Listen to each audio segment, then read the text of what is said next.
recording. Should leave that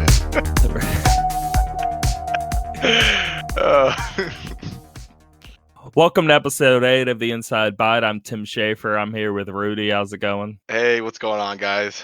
Same old here. Two things. One, my kid's actually playing on PS5 in the living room right next to me because he's always playing Fortnite. Of course. I'm bringing this up because what's funny is he'll play it a lot on his Switch, but recently he keeps like begging to play on the PS5 because he's like, it's way better there. And, like, he's already noticing. I mean, it's kind of hard not to notice because, again, it's like 120. I don't know if you knew that. And then so he plays on Switch. He's always saying how slow it is there. And I'm like, man, he's 7 and he's noticing these frame rates. These people act like you can't tell the difference between 30 and 60, but your son, who's very young, can tell the difference. Oh, yeah. So I don't believe these people. I never did. No, I really don't. That's so funny that you say that because my daughter will play on my computer sometimes, and then she'll like Fall Guys was the game in question. And, you know, Fall Guys is not like some graphically intensive game, but it plays it on my computer. It's running at a higher rate and it looks a little clearer. And then she'll play on my PS4 at the time I used to play on, and she'd be like, "Can I play on the computer? It's so much better on there." I'm like, "This is so funny. This kid's 7, already noticing these things." So yeah, it's definitely a real thing, I guess. If these kids are noticing it, I mean, one other thing too. Okay, it's not modding. I don't know the word for it, but basically, I unlocked developer mode on my Xbox a while back ago. You got to pay like $20 and it lets you activate developer. And so you can actually create software and then test it on your Xbox and stuff like that. Cool. And it's really cheap, like $20. I don't get it. Anyway, because of that, you can load, it's technically Windows 10 backbone. So you can load any Universal Windows platform app. So it's like UWP apps. Okay. And there's a lot of them. So there's like a PSP emulator. There's RetroArch, which has pretty much everything on there. Wii, GameCube, PS2, PS1, blah, blah, blah. Wow. I'm just getting around to, I mean, I tried like a game or two and I was playing 1,000 Year Door on it for a little bit, stuff like that. But great game. Now I want to actually, I'm loading it up with GameCube and Wii games of stuff I never actually played through. Oh, and stuff I haven't played. Like Tales of Symphonia, we've been talking about that a few times. Love that and game. I haven't played that since I was a kid. I mean, God, it came out so long ago. Yeah. 13, 14, 15 at most. So anyway, like I did with Metal Gear Solid, I wanted to go back. It's like, oh, let's play another GameCube classic. So I'm going to play through that game. And then I want to play the Wii sequel that I never beat. Actually, I never beat either one. I got super far in both of them, but never beat them. So, oh man, I beat the second one, and I will prepare you that it's a decent game, but it is nowhere near as good as the original Tales of Symphonia. So, I mean, I played a good amount, like I said, and I did like the battle system more of the monster side, like the fact that you can actually get monsters on your side and use them for battle. Yeah, that was really cool.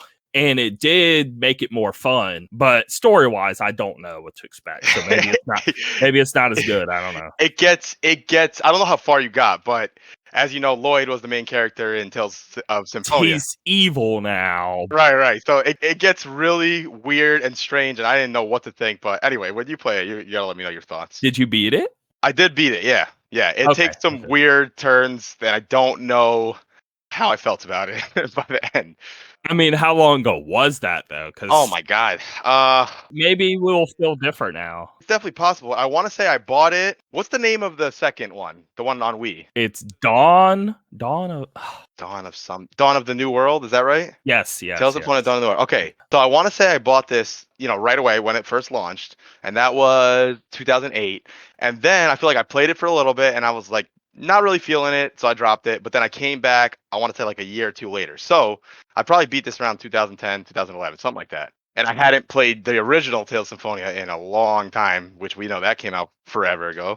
And I have really fond memories of that game, but I've never revisited it. So I got to see how you feel about it now that you're, all these years later, you're playing it again. I want a little segment here of most excitement you've been before release, regardless of how it turned out. Ooh, this is a good one. And I was curious what yours would even be. Yeah, so this is tough. I feel that in the whole time I've been playing video games, since I've been able to kind of be informed, like I'm not talking about the days when you're a kid and you get maybe two Yeah. games a year or something. Like when you Not have your own even money. like whenever you have your own money, though, because sometimes maybe you're 14 or 15, you don't have your own eh, money, but you are looking at a magazine and maybe you're super, super, super excited and begging your parents for it. That could have happened. Sure. Yep. I gotta say, I'm leaning between two games right now. You know what? It'll probably be GTA 5. I know a lot of people have the thing going on with GTA 5 where even though we know the game is a monster with its sales, obviously, and it got great reviews and everything, so it did well in both aspects. I know a lot of people these days still say that they don't get it. They don't think GTA 5 was that great and all this stuff. But for me personally, I was super excited for this game. I want to say they revealed it a while beforehand, maybe over a year before, if I'm remembering correctly.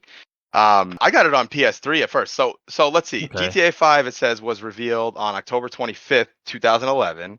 Okay, so like I thought. So the game came out. GTA 5 release date was the September 17th, 2013. Okay. So we're talking about almost 2 years from reveal to release, right? So a lot of time to get Oh, I hyped thought up. you said review. It was throwing me off so hard. Oh, Okay. so no, yeah, just from reveal to actual release Okay. date, right? Okay. So I know a lot of games when they reveal them and they start doing this hype cycle and it's a big studio, sometimes that can bite them, like Yeah. Cyberpunk, for example. Even though I actually enjoyed that game, but yeah, it clearly the hype was way too much. This game, I don't know, I feel like Rockstar, they have such goodwill with people that they know they can just put out this trailer, stay quiet for a while, maybe an extra. I want to say their whole cycle of from reveal to release, it was barely anything. It was a few trailers, maybe, and like a deep dive video. But in 2 years' time, that's really not that bad. So I was super pumped for I it. And don't then, think they've ever done much big on no, marketing. Even like with 3 and Vice City and then San Andreas. yeah, When did you ever see ads for that? I mean, you not really not a didn't. lot. It's like they know that you're gonna buy their game because it's this good. So Yeah. they're not worried about it. But I loved how they did the first trailer. I was instantly, really excited because I really enjoyed GTA 4 and I was looking forward to the next one. Then when I saw that it was coming back to this kind of city again, which I don't know, I kind of like that the city that GTA 5 took place in more than some of the last few ones. So I was excited about that. Then when they did that deep dive trailer, I was like, this looks amazing. Like switching between all three characters and the missions and everything laid out. It just looks so great, man. And that was one game where I was extremely excited and it lived up to my expectations. I remember the first night I got it. I waited midnight at GameStop with all these people. I couldn't believe how packed it was, by the way, because at that point in time, I wasn't really seeing people doing the midnight release thing as much. Like, you might get 4 or 5 people who were excited about, whatever random game. But Yeah, GTA during that 5, time, it wasn't that big anymore yeah, with midnight yeah. releases. Yeah. And the thing is about GTA is that you'd get people who you wouldn't ever see in a GameStop normally. Like you'd have the people like us who, we buy the games normally and stuff. But then you have like the guy from high school who doesn't play games at all, and he was there. I'm like, whoa, what's going on here? So Yeah, it has um much more mass appeal. oh yeah, definitely. So, it was like 50 people. We're all waiting. We get the game. And I remember I had to work the next day, but I didn't care. I was like, I've got to start this game. And I did that first intro mission. And I was like, this is amazing. And then I went to bed and I was obsessed with the game so much after. But yeah, that's the last one that I can remember being extreme. Like I've been excited for games since then, obviously, but this one I was like over the top excited and it lived up to my expectations. So So I got a question. yeah. On previous GTAs, was any of them ever like a 10 out of 10 for you, or like still Um one of the greatest games you've played? Like, were you in that right. mode before GTA 5? Like, I mean, yeah, they're Yeah. good and I love the games. I'm Right. curious, not even saying I don't think that. I'm just Right. for your sake, when you're going into it, Mhm. was there like super huge attachment to previous games? Like you think they're some of the best games ever made Right. in your head? Right. How was that? Yeah, so for me, it went like this pretty much. I started with GTA 2. I really liked it, but it was a top-down game. It was like, okay, this is fun, nothing crazy. And then GTA 3 came out, and at the time, I thought, oh my God, this is like a perfect game, whatever. Now, if I try to play GTA 3 now, it doesn't hold up. It's not really as great as I remembered it. It just was kind of groundbreaking.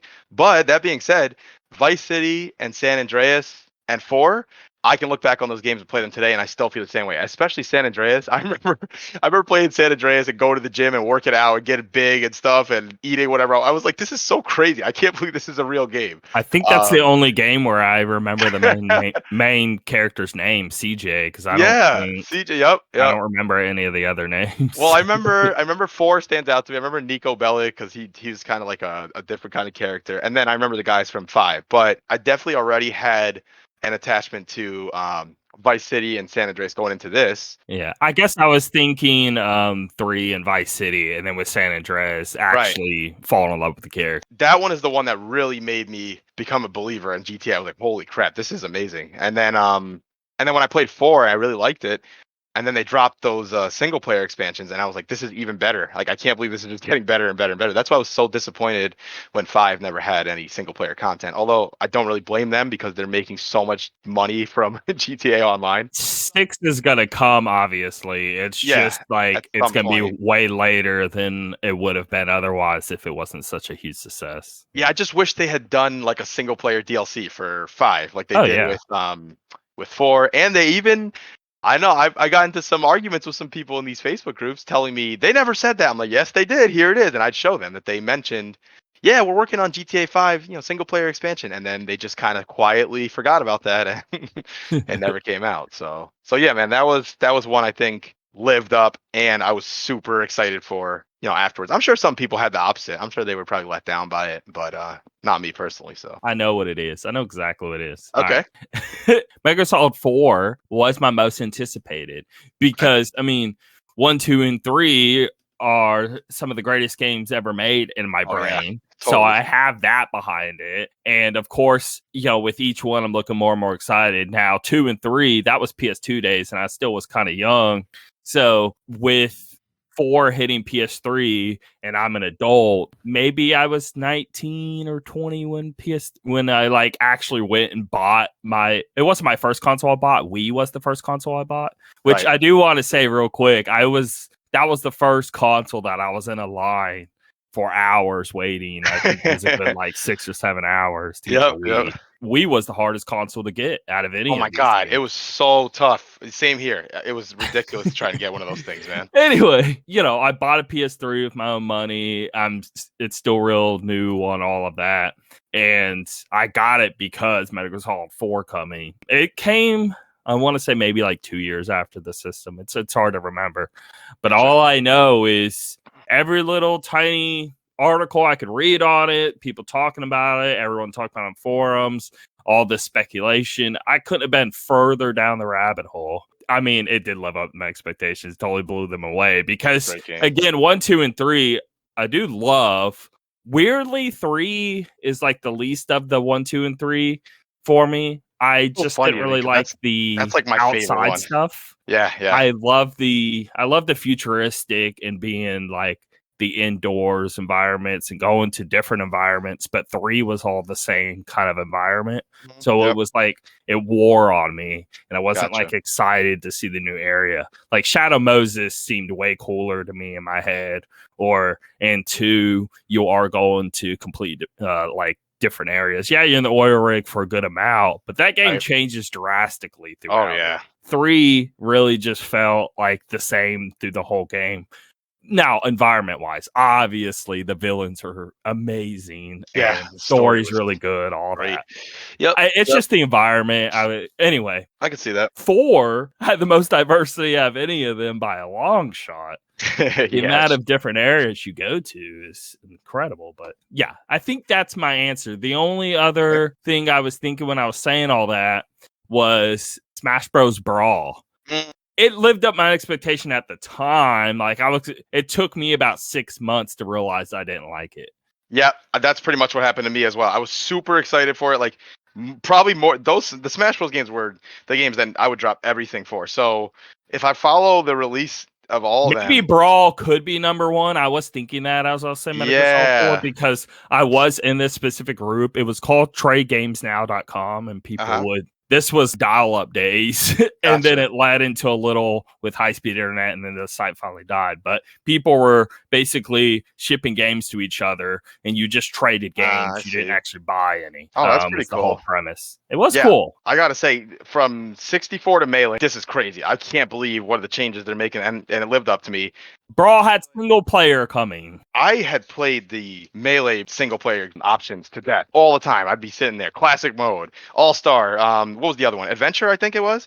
Yeah. I love the single player in Melee, so I was like, oh my god, they're just gonna give us more. The graphics are gonna be better. We're gonna have wave dashing and all that stuff first, still, and then I was like, oh. Nope. And it wasn't even just that let me down. It's just it was the smashdojo.com. They yeah, would that's what it release was. new I remember that. characters on the website. They would release new Yep. items, all that. Why I brought up that website of like trade games is Right. every time it was a Friday, they would put a big drop, and I would make a really long post and paste all the info in there, made it look all pretty, and actually use the website could take like embedded stuff and HTML stuff. So I really designed each post. I put a good hour and a half into each one, and I put all my energy into making these posts every Friday whenever it dropped. Right. And I would like pre-build them, so right whenever the info, I could just paste it in. Drop it, yeah. Pretty or whatever. That's and I could drop it instant, so people could just see that without actually going on the site. Anyway, it just became my thing, and it lasted a good like year and a half. I think that got me more excited than anything because I was putting so much energy into myself. Yeah. Showing it off. The updates, I remember how exciting it was. We would all sit there and be like, oh, you check Smash Dojo today? Oh my God, they're doing this, they're doing that. Like we would get like a Wario drop. Yeah. And Wario wasn't in previous, and that was a big deal. And they know, the Smash Bros team know how to build excitement for their characters, for sure. Because imagine a character being released in, any other fighter. Yeah, okay, the fans of the game might think it's cool, but it doesn't really get widespread coverage or anything. It's not really that big a deal. When Smash drops a new character, it's like everything you see on every gaming website for the whole week, See, I just thought about this too. It's kind of Xbox with Game Pass because now they have a headline almost every week. Right, because they will have a new drop. Yep. It's really smart to have really consistent drops. Like, yeah, it works for an individual game, but if you're not into that game, you're just not going to keep up with it. But if it's a new game for a platform that millions have, that's going to always hit headlines of something new that announced, especially if it's like when it's that unexpected drop of the outside of a big game, like Outriders. That was really huge. That was a huge splash on the industry. Same with MLB The Show. When you have a big title that drops that a lot of people were looking forward to anyway, and now it's Game Pass, it's really smart of them. More companies need to figure out a way to have these drops in a more meaningful way. Totally agree. Yep.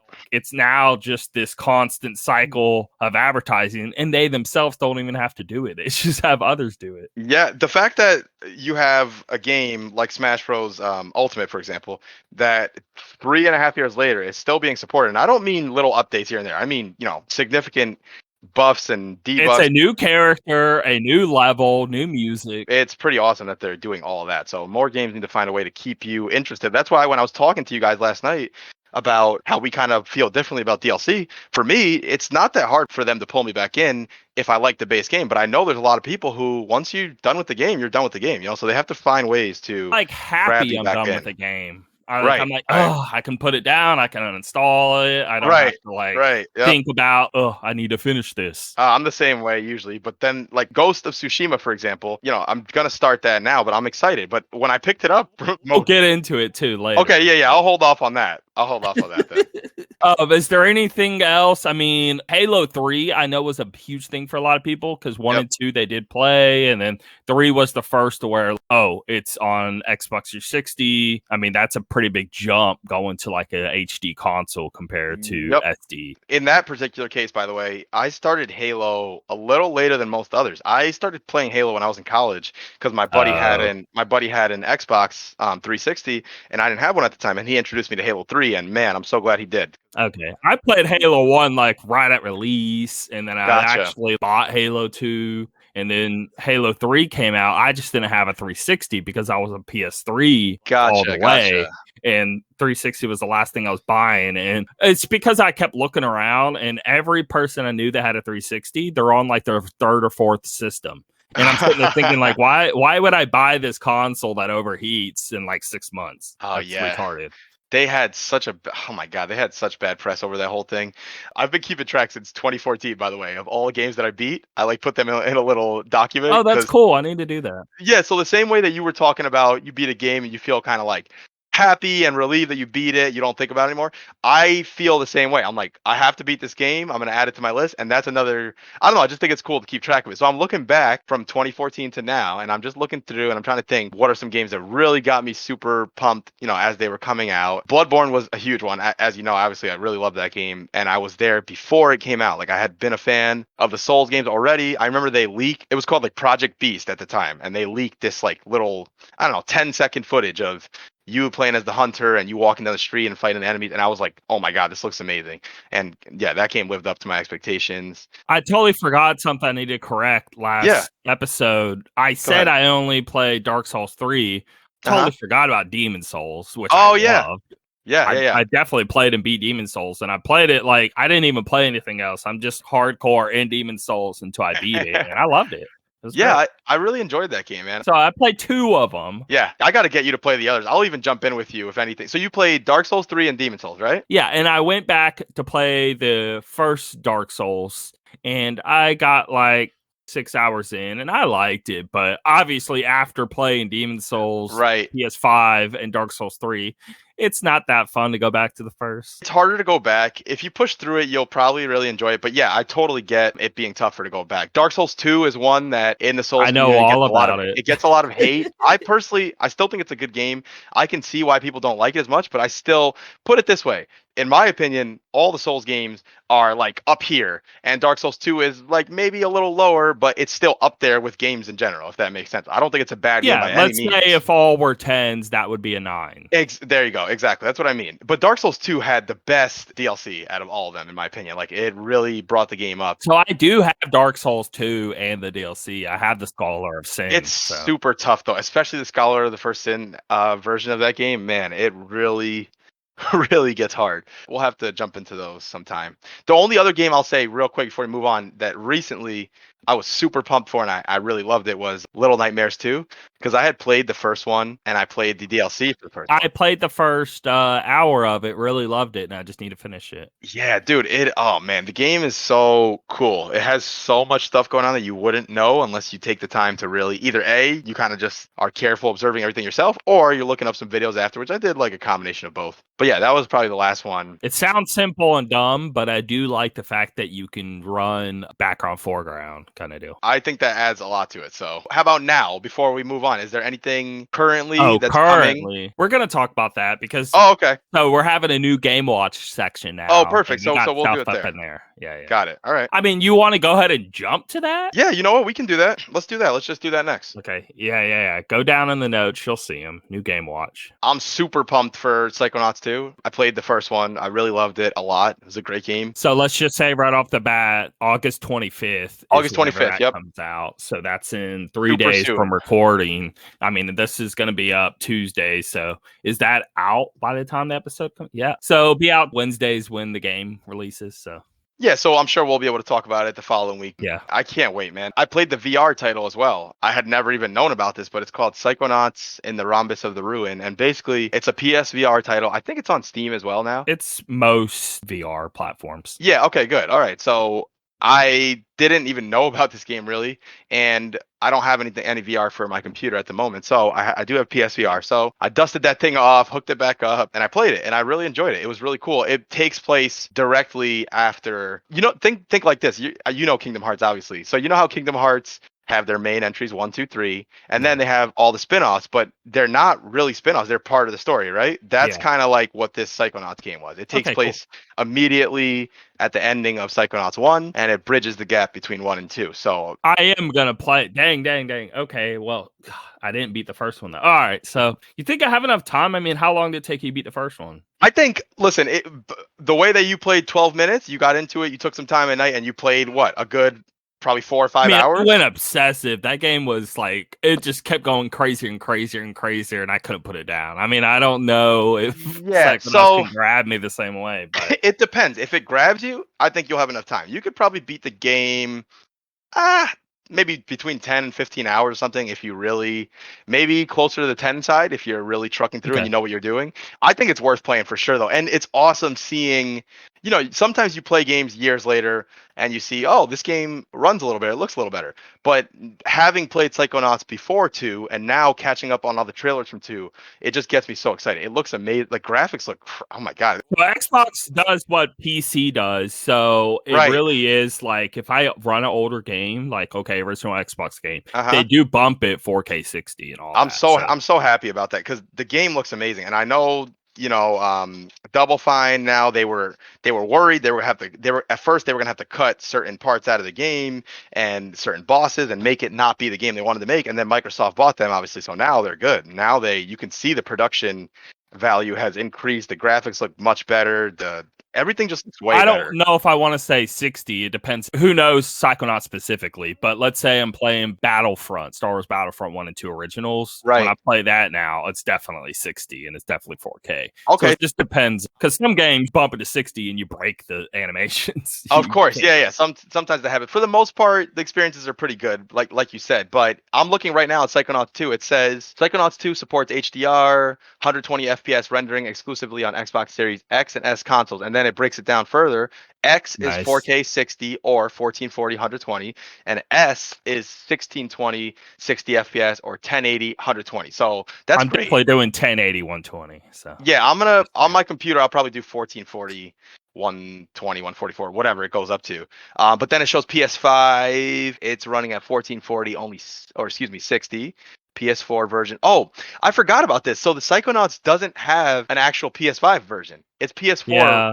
running on backwards compatible. What's up with that? So I think that's like Microsoft in general. I mean, they're now a Microsoft Studio. They're not going to stop somebody, but they don't have to no longer care Right, right. about matching. You know what I I mean? see. I Like see. people have done it with like a first party studio and they released on PlayStation. They did go ahead and do the upgrade. And then, oh, same with Hellblade. Hellblade isn't a PS5 Uh-huh. upgrade as well, and that's Xbox Studio now. Uh, But usually, obviously, okay, you're Microsoft, you force it on your right, right. system, but you're not going to force a developer to do a better version on your Right. No, that competitor. Man, that's that makes stupid. sense. I will say, especially just looking at that, now that we've covered it, I'm super excited it's gonna run and look that good on my computer. And lastly, I think one thing a lot of people don't realize about Psychonauts is they look at the game and they think like, okay, this is like a cartoonish, probably lighthearted, but no, it's not that at all. This Dude, game, that trailer sells people. I think it oh does. That my trailer's God, amazing. When I it saw was that great. trailer, it made me want to play the first. It made me Yeah, want to play yeah. all of this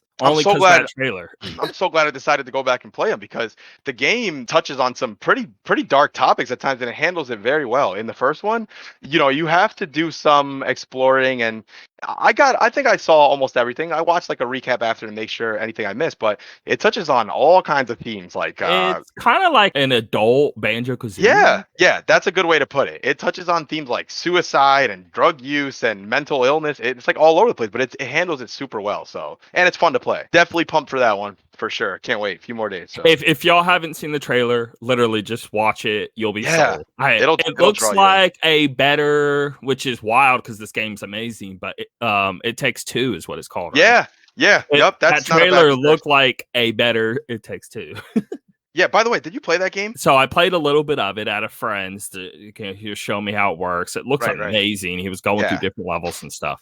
I But I have yet to actually play it myself because I want to play it with my wife, right, and it's right. just a matter of getting time aside. But I will. Yeah, it's fun. You gotta check it out. But I played it with a buddy. We had a good time. But yeah, I think I will probably enjoy Psychonauts 2 more than that game because it looks just amazing. It So looks, I don't know, just better quality. Like you can tell yeah. they got more money. I guess I don't Yeah. know.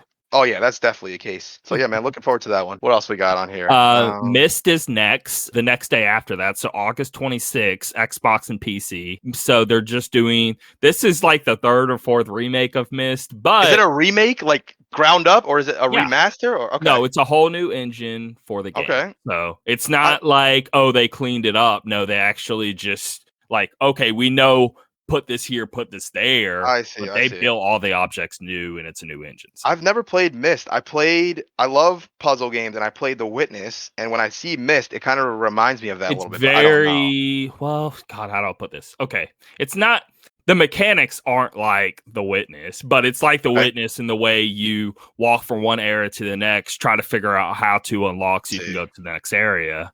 It does that like The Witness does. But The Witness does the whole connecting with the lines. It's cool and all, but no, Myst is way other league of you're actually, I think, more like Zelda puzzle to where like you have to get this object to put in this place where it's missing so you can turn a crank so then you could have a puzzle to the left of you pop up and now it's like a chessboard that popped out of the ground and you have to maybe like beat them in chess, and then once you do that it unlocks a new section, and then basically you're on this island and it's a pretty small island secluded from everything else, and you're trying to figure out a way off the island, but you have to get like this submarine thing working or whatever. All right, I might have to check that one out because I will say very spooky.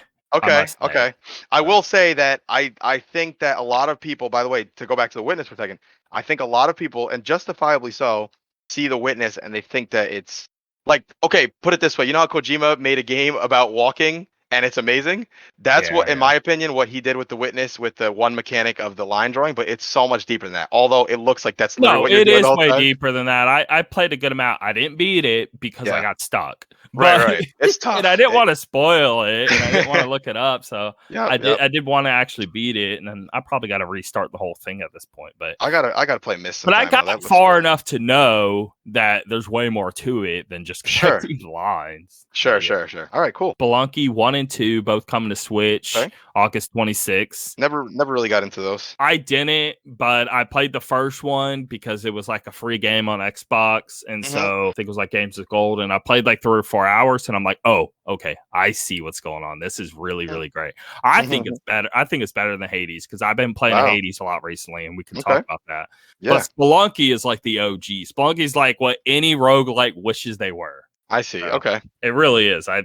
Any review you see, they probably are giving it a perfect 10, and I agree. They do. Yeah, I've seen a lot of great reviews for both of those. So, now I don't know about the second one at all, but gotcha. Okay. The fact that 1 and 2 are both coming to Switch, I mean, the game, there's no it could look better, it could run better. That is the best it's going to look. That's the best it's going to run. So you don't have any worries there. So Switch is a perfect spot for this game. Yes. Okay. Yes, especially having it portable and all that. It is specifically levels though, so it will be 1-1, 1-2, 1-3. Oh, I see. And then it will go 2-2-1, 2-2. Okay. But you do have to restart when you lose. But there's fail safes in there. I don't know how to explain. Like you fall in spikes and die. You're not starting from the beginning automatically. There's ways to think almost. You know, you were saying with Bloodborne, you like open a door and now you can go through.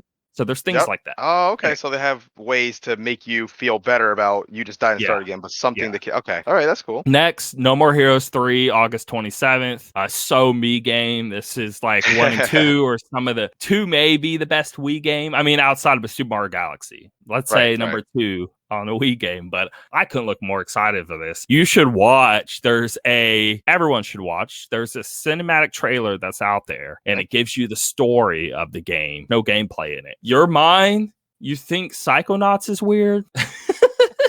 I've heard some pretty strange things about No More Heroes. I never played them myself, but I've heard some crazy things about these games. It looks like a Studio Ghibli film in this trailer. Not like, it kind of. No, it's super high money animation studio. Gotta be doing it because it looks perfect. But it's little kid. He finds this little alien. They are super close. And then he goes off into space, comes back as a teenager. And now he's this angsty punk rocker teenager alien thing.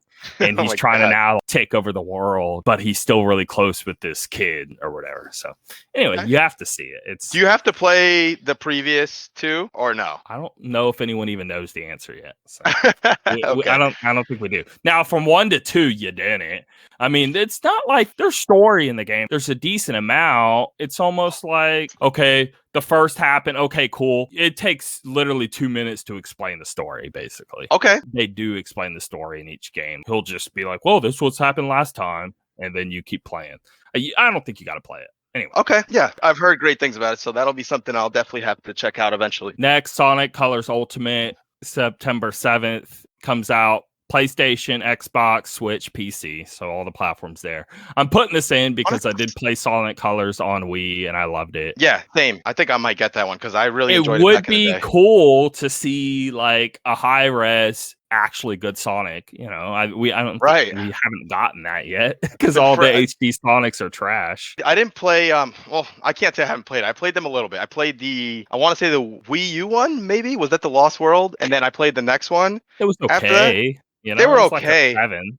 I Right. guess. Like I want this new Sonic game that they're working on to be like, okay, we're back, Sonic's great Right? again, and that would be awesome. I mean, we all want that, but they just won't do it. But it's too bad. But Sonic Colors, I would give like 8.5. Yeah, it like, was a good game. I would put it pretty up there. Next, Tales of Arise, September 10th, Xbox, PlayStation, PC. This is my biggest one out of all of these. Tell me about it so far. No, it's not. No More Heroes 3 is my biggest, but okay, let's say second. I don't know, but it's been like 6 years since any Tales game has came out, and I've played all of them. I didn't really. A lot of people love like Exilia or whatever. I didn't really like that. The PS3 ones are where I stopped caring because they were getting very saturated, and they were doing basically they're releasing every year or two, and they were doing that Assassin's Creed crap to where they're just using the same assets and just changing a few things, and you feel like you're playing the exact same game over and over and over again, and it's just driving you insane. Then they build a new engine with Tales of Cecilia or whatever, but it still didn't even look like other current games, but it was just better than the previous on an upgrade. But it still was okay. Oh, we're going to do this free roaming open world thing because everyone's doing it, and it just was so empty and boring world. It was big, but there was nothing to do anyway, so it didn't really work. Tales of Basteria, that's the most recent one, and even that's still 2016. With that game, it was much better. It still had a little bit of the open world segments, but not much. They did condense it, but all in the right ways, and it had a good story and all that. That is a good game. But it still looks like and runs like, I don't know, a PS3 game, but yet you're playing it on a PS4 in 2016, but it looks like a 2011 game. You know what I mean? I gotcha. Okay. So this is the first time, probably since PS2, to where it actually looks like a game for the system that it's on. Yeah, that's great. It actually looks like a PS5, Xbox Series game. Looks great, runs. I was so shocked at how smooth it ran. I'm telling you, I was trying my best. I was doing all the craziest moves because you really, and it won't drop a single frame. And then I watched a bunch of videos just trying to see, well, maybe it's my eyes, but every video is just lock 60, no problem. That's awesome. But you can do the quality mode, and what they do instead of 30, they do 45 frames. So they do 45 4K, which is really cool. But I'm still going to do 60. So. Yeah, I would always prefer 60, even though it's a cool option. But I think more people should at least do that. If you have to do the 4K and you can't get 60 to run, do 45. Right. 45 isn't bad. As long as it's better, 45, it does feel better. Yep. So. Oh, for sure. Anything's better than 30. 30's too slow. But I can tell when I'm playing the game, the story is actually good. Like the character dialogue is great. It feels natural. It feels like actually more than natural because it feels a little exaggerated, but in good ways, you know. It doesn't feel dull because that was a big problem with previous Tales games. It feels like each person just delivered a line in a room separate from everybody else, and it was one line, and then the next day delivered the next line, you know. So it's like hey, do you want to go to the store? I like you. It was so broken and dead and weird. Right. I noticed immediately when I'm playing this game, them talking back and forth to each other. Oh, snap. They must be in the same room. Or at least they just know what they're doing, at least. Maybe they're good voice actors. I don't know. It's much, much, much better. And that's great. The gameplay couldn't be any better. Actually, it is. It's the best gameplay of any Tales game. So what they do is they find that really good mix. They don't break the Tales tradition. So even if you can remember Tales of Symphonia, you know how, you can run around and attack, but you know when you choose the attack, it runs towards them. Yes, and then does the move and then goes back. It still locks you in your move. So you can't hit X, it do whatever R, and then you're able to dodge out of the R or change to a different one, or you're locked to each move you do. You can change it to where you can set it to where, well, all of them you could, even then. You could set it to where semi-automatic to where it would run to them locked, run back locked. Right. But you could turn that off even in Tales of Symphonia where it doesn't lock you towards the running animation and you actually have to get close and use it. So they still have that, but it's so smooth and so action packed and so many abilities. So why it's crazy is, let me see if I can explain this. You have 3 arts yourself and then your normal attack move. Okay. And there's like 8 characters. So there's a girl with a mace and a shield. She's like a big white knight thing, and she's really like slow and sturdy and can put the shield out, and then you can pull away the shield attack, put it back up, and then she has like magic moves and stuff. Then you have like a guy with almost the dude in Star Wars with the double lightsaber, Darth Maul. You got a dude like that, and he's so much fun to play. He plays just like you would imagine with that, just spinning all around like Monster Hunter World. Yep. I was just like that. Say. And then you have a guy with like a flaming sword. You have just a magic girl. You have a girl with like a gun blade with magic. You have all these things that are very different. You have the guy that the Darth Maul dude, he also has a move that binds them in grass so they can't move. And then so you can get off other special attacks while they're stunned in that thing. What I'm getting at is each character has their own ways of like another character is meant for healing. So you use her heal move. And you just are using all these different characters strategically to win the battle, and they all have their pros and cons, Okay, that's good balance then. Yeah, think like Final Fantasy VII Remake, how you switch between 4 or 3, sorry. This is 8, and they have way, way, way crazier moves. So I was thinking it was going to tank because you can also do their special at any moment. You just hit their special and they do it. Oh, so that's like Final Fantasy VII. Yeah, left trigger for some people, right trigger for the other, and then you hit a button for their move. So it comes, you do heal that way so you don't switch to them. You do the bind that way. You do a big fireball that hits the ground or whatever. But there's so many effects and particle effects flying over the screen and just flying everywhere, and it looks so pretty and runs so perfect. And I was like, man, they definitely spent years on this engine, and it shows. I'm gonna have to download. Is the demo on PC as well? I would assume so. I mean, it's everywhere else. So I'm gonna check it out because I'd like to. I don't want to play it on PS5 if it's gonna be dropped in quality or whatever. Yeah, I mean, it's gonna be on all platforms. It looks like consoles only. Yeah, it looks like it. I mean, just play the demo on your PS5. Yeah, I'll check it out on PS5. All right, sweet. There's no way you're not going to like it. Anyway. I'm sure I was blown away by it. Art style, one more thing, art style is incredible. It looks like God, did you ever play that Legend of Mana little remaster thing they did on I didn't play the remaster yet, but it looked really cool. That same style of like the way it's harsh lines, but looks like somebody drew it, like hand drew it. The environments look like that in Tales of Arise, which is really, really, really cool. It's, Breath of the Wild kind of has that same like artist look to it. It's like that, but obviously it's now HD and all that. Right. Well, past 720, it's like 4K. I'm going to put it to download right now. Maybe we'll be done by the time we're done here. So check it out. Very pretty game. Runs, I don't know. I'm just blown away by every little part of it. That's awesome. So last one here, WarioWare, Get It Together. I actually played it last night just so I could talk about it on the show. It comes out a demo, yeah. September 10th, the same day as Tales of Arise. Anyway, dude, it is so good. They definitely have a new cool mechanic, and the name makes sense, Get It Together. So when you actually play it. So you'll start with Wario. What it does, obviously there's other modes, I would assume. The demo puts you in the mode to where that 9-volt thing to where like it's in every game every 3 or 4 seconds. Yep. And that's the best anyway. So I love that. Some of the characters in the WarioWare games are so freaking funny and wacky. I just love it. Okay, you start Wario, but each character, they give you this tutorial of the controls. So Wario, you have a jetpack on him, and you can fly all over the screen, and you can hit A to do the Wario bash. Okay? So whenever a new game pops up, you have to fly around jetpack, hit A to do whatever it tells you needs to do. Okay, it could be pulling hairs out of someone's armpit, but you still have to like fly to the armpit, push A, it pushes them out, go to the other arm, push them out, and then you complete it.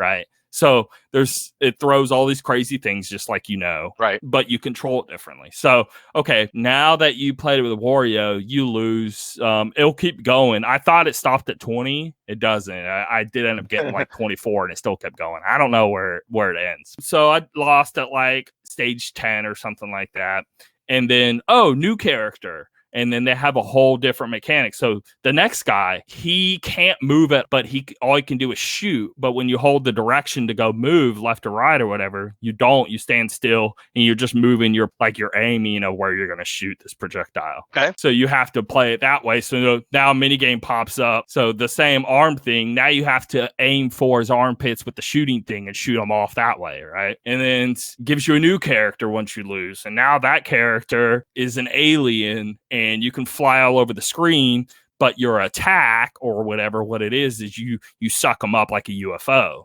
So now that So same weird. one with the armpit thing, you have to fly above the armpit, suck up the hairs, and then that's how you get rid of them.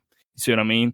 So Yep. they just keep throwing characters at you. So you end up getting 6 or 7 or 8 by the end of it. What they'll do is now that you have all the characters for the demo, I'm sure there's more for the full game. Now you can play as all 6 characters at once, and it'll shuffle it. 1, you're this character. 2, you're the next character. 3, you're I see. 4, your next character. Now you have 6 characters, and you have to remember how they all play because they all play insanely different. There's some characters that jump automatically, and all you can do is hit A to shoot right. And then if you're second player, all you can do is shoot left. There's super wacky, weird things, and every character is way out there on their abilities or what their pros and cons are and all that. It was so fun. I love all of this. I'm downloading it right now. I'm like, I have to try this out. That's awesome. You'll love it. They throw, like they always do, references to older Nintendo games. They had a Splatoon reference in there. So you had like 3 seconds to pick which side's going to win or lose, and you're looking at, at the very end of Splatoon to where it's like you're choosing the map, and you're like, right, this team or this team may win, and but it does the whole thing of it. It's actually ripped from the game, so it's not like a animation of it or something. It actually is it. Right. It has the cats and everything in it, and it is just the full screen of that moment in the game. And I'm gonna download it now and try it out later. This sounds awesome. I used to love the old Wario games, so I'm sure I'll be into this. I'm just glad they went back to it feeling like those because the Wii one was the last one, that first one. I know which one you're talking about. What was it called? There was a game in that one where you would all be flying in the air and you'd compete and you'd fall. Yeah, the mode we would always play. That one play. Was amazing. I just can't remember. But that was the last really good one. The Wii U one was kind of meh, and there was other ones on DS and stuff like that.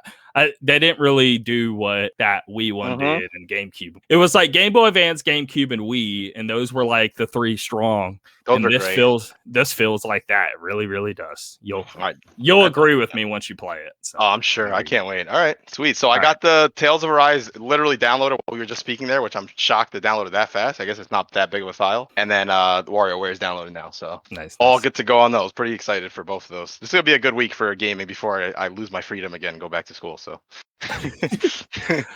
Tim, I was talking to my daughter right now, and I was telling her about the WarioWare game. I was like, "Oh, she's got to try it out with me later." And she's like, "She would love it, dude." Well, she brought up a question. I really don't know the answer to. She's like, "Wait, so is Wario his brother or not? Isn't Luigi his brother?" I'm like, "Hold on a sec. Now I'm confused. It's not. They're not actually related. They're not actually brothers. It's an evil nemesis. Gotcha. But Luigi is Mario's brother. We know that. Yeah. Yes. Okay. That's what I thought. No, he's just another bad version. It's like it's the negative version of it. The same with Waluigi's a negative version of Luigi. That's too funny. Anyway, had to clear that one up. All right, let's jump into this Pokemon stuff. Did you see any of it? Did you? I did, yeah. I watched the showing there that we were talking about. I skipped through a lot of the other stuff, but I saw the... Yeah, it doesn't matter. I just needed you to make sure you saw the trailer to Legends. Okay. Yeah, I'm excited, man. It looks good. I think it still looks a little... I'm definitely not down on it like I was before. I think it still looks a little like maybe... I'm like, this is Switch in 2021. I know Switch is capable of looking a little better than this, probably. Close to Breath of the Wild visuals, maybe a little less, but it's not too bad. I thought it looked pretty good on the TV. It definitely wasn't anything where I was like, oh, this looks terrible. I guess I thought maybe it looks a little rough in some areas, but it's way better than that initial trailer that they showed. Yeah. So I'm excited for it, man. It doesn't look good. It's just enough to where I don't feel like I'm playing the worst. I know the Switch is way more capable of this, where now it's more of like, man, this really proves that we need a pro, is where my mind shifts. Right, exactly. It could just be the devs. They could have made it, I guess, more artsy to where it could look a little better. Sure. Maybe it's meant to just play portable and don't even play on your TV. And that's what I might do anyway. I mean, I do that so often. The majority of the way that I play my Switch is like that. So I'm sure it'll look great on the little, 7-inch screen or 6-inch screen, whatever it is. It makes me kind of wish I did have the OLED. I'm not going to buy it, but it would. Yeah, I do. I wish I could have my Switch Lite with OLED. That would be perfect for me because I love the compact size of the Switch Lite, and then having that new screen would be nice. But I got that Steam Deck coming, so I can't go too crazy. Dang, that would be a good idea though. What if they like, okay, 250, Right? and you Oh get to man, I would do. I don't know. Anyway, I would be all over that, man. They just had one. It was a few days ago. Yep. Pokemon Presents event or whatever. So first, Pokemon Legends. I can never say this. Arceus? Is it Arceus? Arceus? Like I don't know what the name is. Okay. So Pokemon Legends Arceus. Adventure through the Sonon region of the past. So that is the same region of Brilliant Diamond, Shining Pearl, which again, I never played Diamond and Pearl. Yep. Did you? I play did. that, Jen? I did play those. Yep. Anyway, so you're in that same region before it was even called Sino, however you say it. So that's interesting. I didn't know that. Okay. Yep. So many years ago, the land was called the Hasao region, and that is the setting of Pokemon Legends Arceus, scheduled for release on January 28th, 2022. So it's pretty soon. I mean, that's actually really close to Elden Ring. Which... I was just going to say, you know how I feel about that already. I'm going to get Pokemon, but I'm just saying. Oh, yeah. I'm not going to, not play. I'm going to be sitting there. No, I'm going to beat Pokemon first. I'm not doing that. I mean... Elden Ring has me super excited. So, yeah, I'll probably... Wait, does Pokemon come out Wait, it's 18th, so it's a few days before, I think? Is that right? I want to say after. No, January 28th. Oh, 28th. So okay, I misread it's definitely going to be after. The good thing is it's a very big contrast, so that actually works in his favor. That's true. You can pop back and forth between two because you need that contrast. Anyway. Oh, yeah. No, you're right about that. Visit, God, these words. Jubilife Village? All right. Visit Jubilife Village, join the Galaxy Expedition team, and embark on survey outings across the Hasao region. Discover and catch new Pokemon like Hassanon Growlithe, Hassanon Bravery, Wydeer. These games supposed to be for kids, and they have these names that no kid could ever pronounce. I didn't realize these names were this weird in here. And let's try this. And I'm just laughing too hard. Okay. And Bascologian to complete the Hazu region's first Pokedex. Okay. Long story short, you play in the region of Diamond and Pearl, but it was called something completely different, and you get to see the legend unfold of the first origin Pokemon. So this is the past, right? Yeah. Okay, but before then there's Pokemon. Yeah. Well, Pokemon are there, apparently. Right. Because obviously they're all throughout the world.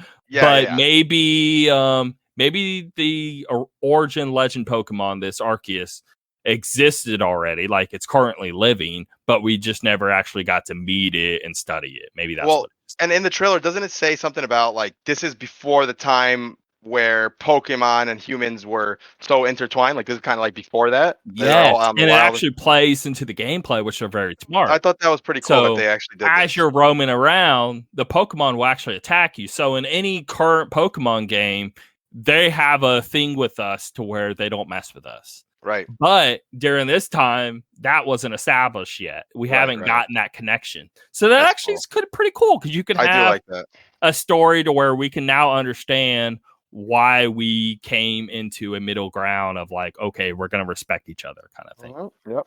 Because at this time, there's no respect. Like you're running around, a Pokemon's attacking you. You have to throw out a Pokemon. Now the Pokemon will start fighting your Pokemon. Otherwise, they're hitting you. And then you can knock out and have to go back to town yourself. That's so cool. Pretty cool. I like that they actually did that. I love that.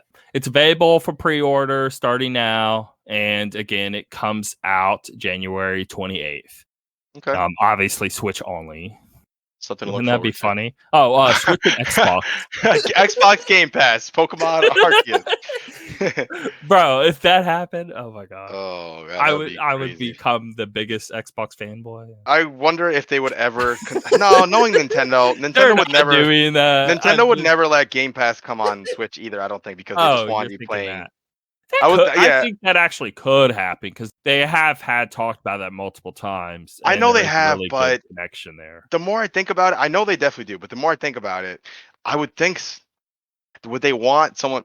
They would obviously get a cut of the money, though, dude. Yeah, they're not gonna like accept it and then not like They could come up with a royalty system, basically. Right. Hey, I just feel like they care more about Game Pass. We want every sub. We want 5 of the $10 of the sub. Right. That. Yeah, that could work. I just feel like they're caring. If they really cared more just about the money, they would have already put their games everywhere they possibly could. I feel like they're very protective of their where their games go and what goes in their systems and things like that. But it's but it's a possibility. you could still solve that, because all you'd have to do is like, hey, if a game's on our system, we're not going to allow that same game to be on Game Pass. Right. That's true. And then it solves that to where, like, oh, if you want to play it, whether it's first party or third party, if you want to play something that's only on Switch, you do still have to have a Switch. So you could fix that. Yep, I think there's totally ways to do it. Anyway, Pokemon, I don't think it's going to happen, but I think they could. I think they could come to an agreement. Is what I'm sure. Pokemon Brilliant Diamond, Shining Pearl. Again, the original Sonon Adventure is reborn. Comes out November 19th. What are you thinking on this one? I know we're both kind of on board somewhat for Arceus. How about this one? I was more on board with this one than I was with Legends before that recent trailer, is how it happened. Okay. So, but I never played this gen. It's the only gen I ever played. And I keep saying this because it's the only gap. So why not fill it? I mean, I've played every other generation. I played Sun and Moon. I played Black and White. I played X and Y. For you, it's perfect then. Yeah. Like, this is literally the only spot that I didn't get to see. So, yeah, for that reason, it's like playing all the Halos and you just like, oh, let me just skip Halo 2. Right. You can't do that. Even if it's not Halo 3, I still got to play it. Like, of course. Yep. No, I think I might be in too. It looks pretty fun, pretty good. I haven't played a Pokemon game in a long time, so I think I might be on board for this one. One thing they mentioned there at the end, this game and Legends, they're not having any ranked battles in either game. And I was like, wait, that's kind of dumb, but whatever. I'm not gonna do it. I mean, I used to try to do it whenever I was a teenager, like on DS or whatever. It's just even in the beginnings of 3DS. But man, you have to be legit pro status to even begin to go down that rabbit hole, and I'm just not there. It's way too much time doing the EV training and all this stuff, and I feel like I'm going to like Yu-Gi-Oh tournaments just to play online. Right, like I remember how many hours I would ride around my stupid bike with eggs trying to hatch them, and this is the wrong nature. Let me. When you really think about what you're doing, it's kind of morbid. Like, oh, you didn't come out the way I wanted you to. I'm throwing you to the trash. Pokemon Home is taking these games as well. So they've been taking all Pokemon games, which is, I'm not this deep into Pokemon, but what I'm saying is for people who are, it's really nice feature for you to be throwing all of these from Pokemon Go and all into Pokemon Home, and you can always have your Pokemon with you. That's pretty regardless cool. of what game you're playing, and it all shares a service. So smart idea. Yeah, that is neat. Comes out November 5th. And they do have some new features into the game. There's a new super contest show of, remember the GBA ones where you're like how cute you could be and all that mess? Yeah. I do remember that, man. Oh, I remember I was trying to evolve I want to say the Pokemon was called Phoebus, that little fish, into Melodic. And I remember I had to make her love me and be beautiful and all stuff. I'm like I remember my wife would look at like, what are you playing? I'm like, hold on, I'm trying to get my Melodic to be in love with me. Hold on. She's like, what the? Oh man. And even like the 3DS ones, you could like feed them and pet them and all that mess. So funny. Those are the kinds of things that make people who really look at Pokemon like, oh my god, if you play Pokemon, you're a little baby. I'm like, no, I'm not. And then they see that part, and you're like, oh, and then you're brushing them with a pink brush. Oh, it's hilarious. They added a section, so I think this was in the original. I was like reading through the comments. It's kind of hard to tell, but there's like this underground section of the game. Oh, yeah. It's actually really cool. So, okay, you get these secret bases that had since GBA that you find, and you can decorate it out, and you can lay like statues of Pokemon that you find throughout the game. Like you find these items, and then you lay down the statues. When you go in the underground, these Pokemon are now alive that you put in your secret base at the statue. That's really cool. And there are specific maybe types or whole Pokemon that you can get that you couldn't otherwise unless you had the statue forms. So you can lay it down. So then when you go in the underground, you actually see them for real, and then you can catch them, mess with them, whatever. It's a So, cool little addition. and then it's almost a dungeon crawler kind of thing where it gets harder and harder, and it's a whole like separate game on its own of just some deep little extra mode thing. It's cool. And that looks really neat. So. Something extra for people maybe want to explore that. Yeah, Always some end game stuff. Mm-hmm. I like that. Yep. And then they showed Pokemon Unite. I don't care what they were talking about. Well, I just put it in here because I just needed to tell you to play it. Because I was playing again last night, and the game is so good. I played my first ranked match last night. Okay. Well, I played 3 of them in a row and I won all 3 in a row. And I'm just like, I felt so. This game is getting big. I'm surprised that so many people are talking about this game. I just didn't expect that. Way better than I ever thought it would be. It's so well made and it's so creative. It's League of Legends Dota thing, but it's a new take on it, new spin on it. That's awesome. And it's not Pokemon. It's a whole new mechanic of like how to score so you can win. Right. You're not just taking them out. You actually have to like you have to kill other things around the map or kill a player so you earn points, and then you dunk those points and like a basketball sort of thing. You just dunk it into their base. You score points that way. You're basically transferring the points you find throughout the map or by killing, and then you destroy parts of their base with those points. So gotcha. It's a whole new thing there. But I always said in the past, and now I'm like, okay, well, I have to try it then, because I'd be like, man, yeah, League of Legends, Dota, and all that. You know, it'd be cool though if it was actually characters I cared about. Like, what if they had a Pokemon of this, and then they actually did it? Like, I legit was thinking that, and it'd be like, that'd be cool. And they created, my dream game, I guess. So it's really fun. Under the radar. Like I feel like people would just say, oh, Pokemon never tries anything new, and then they do something like this and they don't play it. So I play a Snorlax, and so I can put people to sleep. I have this huge body slam. So obviously you can pick different moves, and you can actually, so before the match starts, you can do like, okay, I want this move to be 1 or 2. This move to be 1 or 2, and you have like 6 moves to choose from, and then you end up with 3. So I got it all set up to where, okay, I can rest, so I'll just be laying down and healing, but I can't move while I'm healing, and they could still keep messing me up. And if there's like 2 or 3 of them, then I am going to die. They're going to hurt me faster than I can heal. But when you go to any sections, like in League of Legends or Dota, there's these little turrets or whatever that will hit the enemy. A lot of the game is standing near the tower and then sneaking up a little, hurting, running back to the tower, because the tower will hit them if you're close by, and they can hurt a lot. Well, in this game, there's nothing hurting them. What it is it heals you. So you run back to the tower, you heal a little, and then run back out. Well, I will run back, rest in the healing. I heal super quick, run back out. And now I'm way more aggressive than I would usually be. And I'm a tank. So I'm a very aggressive tank. And it's been working every time.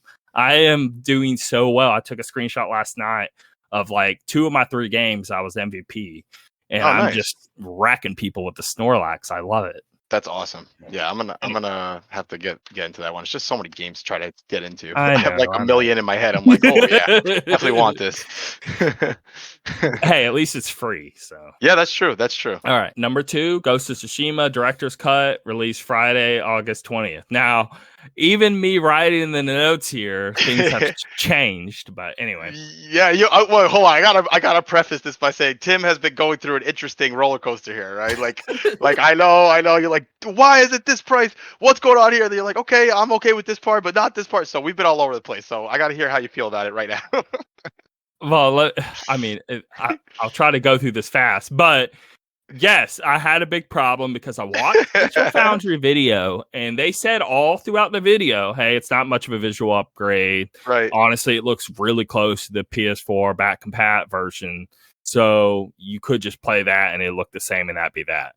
And then that's all, I heard that and I skimmed through the rest of the video. They mentioned other little things, but I'm like, I don't care about the DualSense features. I honestly in general with PlayStation, it is a better leap than the Nintendo Switch controllers. You know how they had the Rumble and the HD Rumble. And I was Right. like, okay, 6 months later, I'm already over it. I don't know if it even took 6. Maybe a month later, I was already over it. Right. PlayStation controller, it's not that bad. It's better than that. It actually is okay. It's cool. It's a little functional. Like, I like it, but in no means, I still put it. If I had to choose one side of the fence, I'm still gonna throw it in the gimmick side. I still would play my Xbox, like I still want my Xbox controller because I like the stick layout, I like the design, and then my hands and all that. I still prefer the feel. Like, the features didn't do enough to make me think it was the better controller. Let's just there are some, just to cut in real quick. I just want to mention to you, there are a few. I know the PlayStation 5 is pretty new still, obviously, but I will say there have been a few games that I've been super impressed by what the DualSense does, and I'm just hoping they continue with this. Like Returnal, for example, I couldn't believe it's probably the best implementation of controller and I have yet to features play I've it, seen. so Yeah, that's probably the best version of it I've seen so far. Ratchet and Clank does it pretty good too. I haven't I played. don't like the Ratchet and Clank thing to where, okay, you hold it down halfway, it does one thing, you hold it down the other thing, it does the other. Like, Yeah. I know that's a some people little are not. cheap. Like, I mean, that's like, Right. okay, like, that's Returnal does that, but it also does a ton of other things too. But it does it more makes on more top of sense. it. It makes more sense in Returnal because the weapons you're getting, they really are vastly different. It's not like, oh, hold it down and now your weapon shoots a little faster. No, it's not like that. It's like they're very, very different aspects. So for Ratchet me, just changes one mode of the gun. It doesn't do more than that. I right. did see Returnal. I've seen videos and explanation. It does Yeah, way more than that. they have some So, cool, like, I know what when you mean. when you're in the biomes and you feel the raindrops and just the feedback and stuff. It's really good. I haven't played Ghost of Tsushima yet, the PS5 version. I just fired it up and I thought it looked great and I just turned it off. I'm like, okay, I'm gonna get back to this later. So Well, that was me preemptively talking. What Mhm. I'm saying is, when I actually did get the upgrade and I actually felt the DualSense, Right. because on paper it didn't sound, I don't care. When I actually Right. felt it, I was like, okay, I do care. When you do the wind, right? The Yeah. wind will rumble all throughout your That's controller. So awesome. it's not just a basic rumble. You actually, like, like, okay, Astrobot, we really got to feel all the little guys inside the controller. It's, you feel all the little moments of the wind as, like, I don't know, okay, when you're looking on screen, you know how it's like there's some to the left, visually see some of the wind, and it's like some to the left, some to the right, and all those Right. specific spots. It's all those specific spots throughout the controller. You know what I Very mean? cool. So, anyway, a moment like that, and then of course it has the triggers with the bow and all of that stuff. But Mhm. as you're playing, I love first. It makes me annoyed. It makes me happy. So first party is doing it so well, and Yep. then everyone else is just dumb with it. Just Like, do whatever okay, they want. with Ghost, you running on wood, you can feel you're running on wood throughout the controller. That's That's what awesome. Astrobot did. I'm like, yes, this is what I've been wanting this whole Right. time. I Right. love that I can feel the differences between me being in the grass, me being on a wooden bridge, me being on like a cement road, and actually feeling it all. That's That's awesome. why aren't anyway. Because they're not forced to. I guess that's the short answer, right? Right. And then that was the fear too, was like, Right. because all these features, even with Nintendo, we would get these controller features all the time, but they'd be the only ones who use it. Mhm. And there'd Yep. be some people, but not many, and all that stuff. So Yep. it's just, I guess it's just part of it. Oh, why I was against it too. I was locked to buying the DLC. I just wanted to pay 10 for the upgrade. But then when I actually looked and saw what the upgrade was, and I watched, and I was like, oh, it barely looks any better. I was like, I'm not going to pay 30 because I know I'm not going to play the DLC. I really wish I would, and that was the whole discussion we were talking about earlier, is I've never played a single DLC outside of Dark Souls 3 because it was $18 versus $15 if I bought it with the DLC. And I played like half of the DLC. I still didn't even beat it.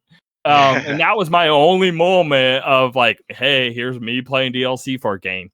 Right. Maybe Final Fantasy 14 counts with the expansions, but I don't think it does. That's It's so different kind of game. I mean, that's a continuing experience. I'm not gonna pay $12 a month to play a game that I can't even level up on or see what happens next in the story. I mean, that's kind of stupid. So I think that's different. But I've never played any DLC outside of that little half moment in Dark Souls 3. that like blows my mind. I can't believe that. Like I thought the way I did it was the norm, or but apparently not. Like when I heard you and Jake talking about the way you guys approach DLC, I was like, wow. I was thinking to myself, I'm like, wait, is Tim planning on playing Ghost again because of a PS5 upgrade, but not because of the DLC? And I guess the answer is yes for some of you, right? No. So I didn't actually finish it. So I was 20 hours in. So I'm just continuing. I didn't Oh, actually I beat see. it. I see. So I think it's 40 hours or so, and I'm like halfway. Yeah, yeah, that sounds about I right. have yet to get to. I already know there's going to be this fire island moment or whatever. I haven't gotten there yet. Gotcha. But I know it's like right around the corner. I can tell by reading the quest it's right around the corner. Yep, yep. I think it's gonna be worth it because man, the base game is so good. If they unless they have a sudden drop in quality, which I don't think they do, I feel like the DLC be worth it. Now, if you didn't want to play the DLC, then that's a whole different argument. Yes. Yeah, that was my problem. I was paying $30 just so I can get a little better of an experience. But I must say that little better experience is a lot bigger than I was anticipating. That's awesome. Yeah, the loading was good already. Like, okay, it took 6 seconds to load between quick areas, and now it's 2 to 3 seconds. Hey, but when you're actually doing it a lot, or whenever you initially boot the game and it's like instant, it is a lot faster, and it does help. You know, the game was already fast, but I'm telling you, even just making it a better experience, it goes a long way. The resolution is only like 400p more, but when you actually see it in the moment, it does matter. So like things in the background may be a little blurry. Now it's clear, and that does help a lot. All of these features that they added, there's now an accessibility option. This is huge. Now this is in the game period. They just added an update, I think, but you can now select, like you can actually lock on targets like Zelda. Oh, I didn't know they added that. That's huge. Yeah. Now, I don't know if I want to turn it on, though. Now, maybe once I beat it, because I feel it kind of makes it too easier. And I like the challenge of not being able to lock onto them. And I feel I would lose that if I turn that on. I have a good alternative. I don't know. What difficulty are you playing on right now, by the way? Do you know? I don't know. Okay, so I usually pick, like, if there's a easy, normal, hard, I'll pick normal. But if there's like a in between normal and hard, I'll pick the in between normal and hard. I played the majority of the game. I want to say at, let's say you have easy. And you change it on the fly? I believe you can. Yeah. When the game first dropped, I played it on normal, right? Started off on normal. I was enjoying it. And then later on, they did a huge update where they added a bunch of quality of life fixes, and then they added lethal difficulty, right? And when I first read lethal, I thought, okay, this looks harder. But lethal, not only does lethal make your enemies take more hits and they're tougher and they're more aggressive, but you also do more damage. So it almost feels like a more realistic kind of feeling, you know? So I was starting to feel like lethal is a good step up in difficulty from normal, but it's not as hard because hard just makes everyone else tougher and not you. So I thought lethal was the best pick because it is tougher. You can die in one hit, but you're also way stronger too, and it was a blast to play that way. So I recommend giving that a shot. I want to try that. I didn't know. It's really cool. Yeah, it makes the game way better. It makes the only times it kind of wears on you a bit is when you're doing the duels, because in the duels, obviously you can't kill them in one hit, even if you're on lethal, but they can kill you super fast. So besides that, though, it's awesome because whenever you get into a fight, my it only feels thing like with that though, I would love it at first, but over time, the fact that I'm killing everyone in one blow, whether it's harder or easier, and whether I'm dying more as well, I don't know if I want to be going and killing enemies in one blow. I like the back and forth with the it really depends. I'd say just give it a shot and see how you feel about it. Hold on, buddy. Yeah, so I'm definitely gonna play a lot of that difficulty. All I'm saying is that's what I'm saying. I don't know if I still like, okay, if you just are anti DLC, I'm not anti DLC, but I just don't play DLC. I don't know. So I wasn't gonna do it because I don't want to pay $30 just for an upgrade. But sure, it is way bigger than what I was expecting it to be. Yeah. And I have changed my mind on like, okay, the upgrades are worthy. Are they worthy of 30? That's a very good question now. I don't know. Well, to be fair though, you get the DLC, of course, and the DLC is good. I'm just saying maybe there's a lot of people like me who don't play DLC. And it's hard to say. I don't know. I'm still on the boat there. But I'm just letting the audience know. No, I totally it's a worthy upgrade, and I do like it. The way I see it is like this: I had to buy my graphics card that I got, the super rare 30 series cards, right? Is the graphics card worth the price of admission that I paid? Yes, but I had to buy it in a bundle, which I didn't really want to do, right? So it's like a similar idea. But does that all of a sudden mean that the guard is not worth if I subtract everything else, what it's paid for? No, of course not. But what if I didn't want all the other stuff? Then we're having a whole other discussion. So I totally get where you're coming That's from. the discussion is just, Right, oh, I didn't right. want the other stuff. So I think that at least you're already doing better than 90% of people on these Facebook groups who can't ever admit when they change their mind about anything. They just stop their feet in the ground. So. Because I was super set on like, dude, that is so small of an upgrade, and I have to pay 30. And I was like, no. Now I'm like, no, it's worthy of the upgrade. Okay, that is confirmed. It is a great upgrade. Great upgrade. Yep. The 30 now, is it like, should we be paying 30 for an upgrade? Now that's a whole new discussion that you have to figure out. Well, it's not just an upgrade, it's DLC and all of that. I understand, but what if I don't want to play DLC? I've went back and played upgrades. Have you done that? Because I have done that. Oh, I have oh, cool, a new next gen patch hit. Oh, I really want to see how it runs and how it looks and all of that. And then so I go and play it. Next thing I know, I'm now 10 or 15 hours into it again. And I'm like, well, I guess I'm playing it a second time. I think I'm almost flipped from you on this because, with rare exception, if Bloodborne got a 60 FPS update, I'd be all over it again. Yes. But for the majority, it's the DLC that will pull me back in. It's not an update. So let me think of a game I beat maybe like a year ago or something. I don't know. Wow, that's interesting because the update pulls me in way more than DLC. Like Doom Eternal. Oh, perfect example. Doom Eternal is a game that I absolutely loved, right? And Doom Eternal pulled me back in. Right. They've been adding. They added the next gen patch. I was like, yes. Right. And I can play at 120 now on my Xbox or whatever, and that pulled me in hard. Yeah, I played it on my computer and it ran great and it looked great and I loved it. I finished the game last year in March or April, whenever it was. Then I uninstalled the game and I was like, that game was amazing. I loved it. Okay, great. Then the DLC dropped later that year. I came back, the Ancient Gods Part 1. I loved it, played it again. And you don't get to have that experience though, because your PC, okay, it's already good. You're playing the good experience. Okay, so I was playing 60. Okay, right. Now I can play at 120. Okay. That's a big difference, yeah. Obviously. I'm definitely wanting to play in 120, whether I beat this game or not. And now I'm replaying it again, and I'm having a hell of a time, and it's even better. Now, the DLC I didn't touch. Like the DLC, I didn't give any crap about, the DLC dropped, let me go play DLC. No. But next gen hits, yes, and I get to jump on it. Now, if my PC was capable of already running 120, why would I replay it again? Because you're not getting the last gen, next gen. Yeah, that's fair. But what if we talk about examples of this on my consoles or something? I'm trying to think of an example. Yeah, it would have to be console. So like if they went back in. Well, I keep playing Smash constantly, so that's a bad example. But like, let me think of like a PS4 game maybe. Like, okay, God of War, perfect example. God of War got the big 60 FPS update and all that, and that's awesome. But it didn't make me want to revisit the game, and I think that's the majority. I think that's because of story. That game is very story, and I already know the whole story. Sure. Ghost is a little different because Ghost, it has a good story, but we all are playing Ghost because it's a fucking badass samurai game. Oh yeah, it's awesome, man. Oh god, I can't wait to play tonight. Tonight now, I'm excited to turn on because I literally just downloaded it. Combat is good, but it's not a badass samurai game. Right. I finished 12 minutes the other day, and then I downloaded the Ghost of Tsushima. I did the PS5 upgrade, all that stuff, and I just turned it on for a sec, ran around in a circle, had no idea what I was doing for a sec, and then I turned it off. I'm like, okay, I'm gonna come back to this tomorrow night, which is tonight, and I'm pretty pumped to do that. So let me definitively say, if you're in the beginning of the game or you haven't started it yet and you have a PS5, buy it. I don't care if you play DLC or not, buy it. Don't play through the whole game and not play with the upgrade. It's worth the upgrade.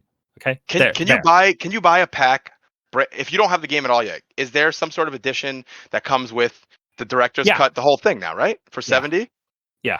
Oh, I think that's worth it then. $70 for the PS5 but version the problem of that game is obviously you can go and buy it used for like $20, right? Of course. Yep. Yeah. So I by the way, side note real quick, I have started, it didn't start when I got Steam. That was the beginning of this, but I have now transferred over digital everything. I don't even care anymore. I'm just so tired of having boxes in my house and everything. So now on Switch, PlayStation, and Steam, everything's digital. I'm over buying physical copies, and I can have the game at midnight if I want, and I can have my whole library there. So that's just how I do everything now. I'm So still doing what I've been doing for about 2 years. I've switched to digital, but if a game is super, super, super important to me, I will buy it physical. So I have 12 Switch games. I've been doing it since Switch launch. So I have 12 Switch games, but those 12 are like some of my favorites that I had to have physical. But that's it. It literally, like, I have probably 150 Switch games. I don't know if it's God, that, maybe 100. I don't know. I have a ton, right? But in no way do I want to go and have these games physical. I only want the physical if it's just super, super special to me. Right.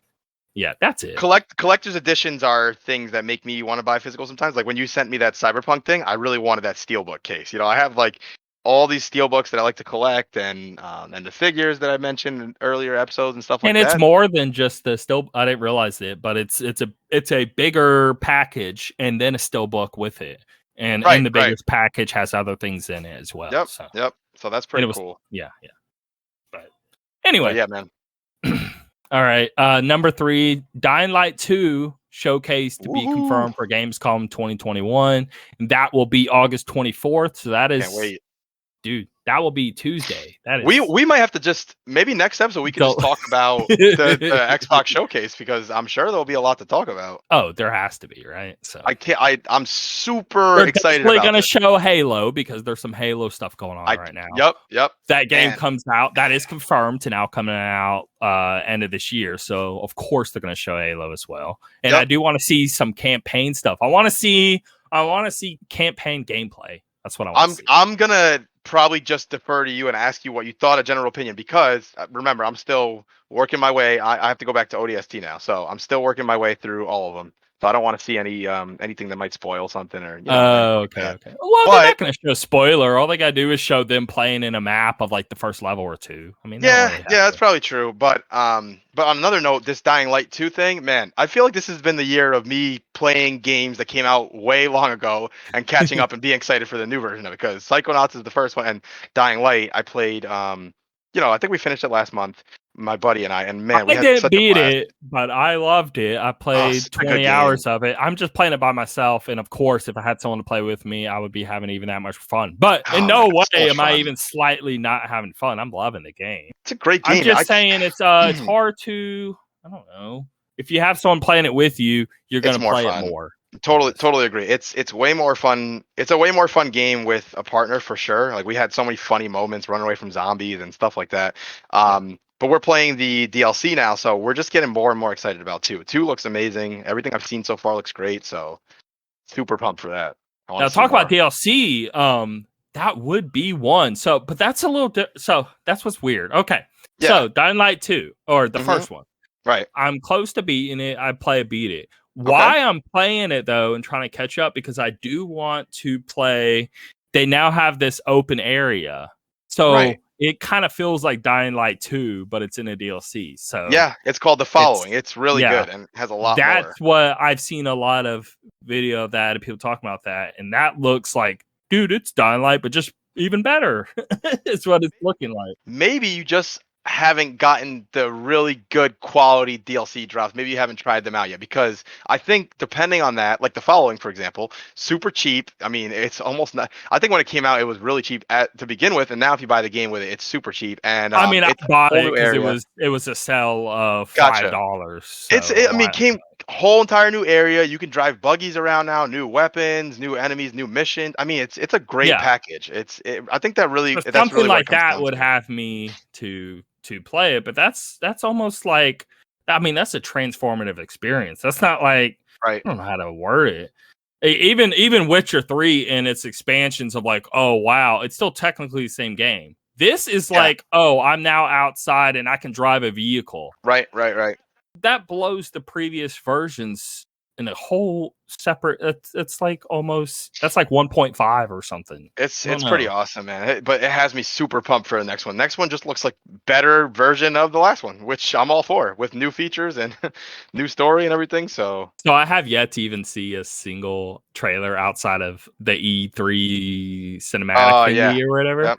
I haven't actually seen any gameplay of 2. Visually, like, does the world look much better? The way I'm thinking of this is kind of how I felt when I saw Mass. Is it big a jump from 1 to 2 or 2 to 3? No, honestly, maybe from 1 to 2. Like when I saw Mass Effect 1 and I I mean, played 1 it, to 2 is huge. it's huge.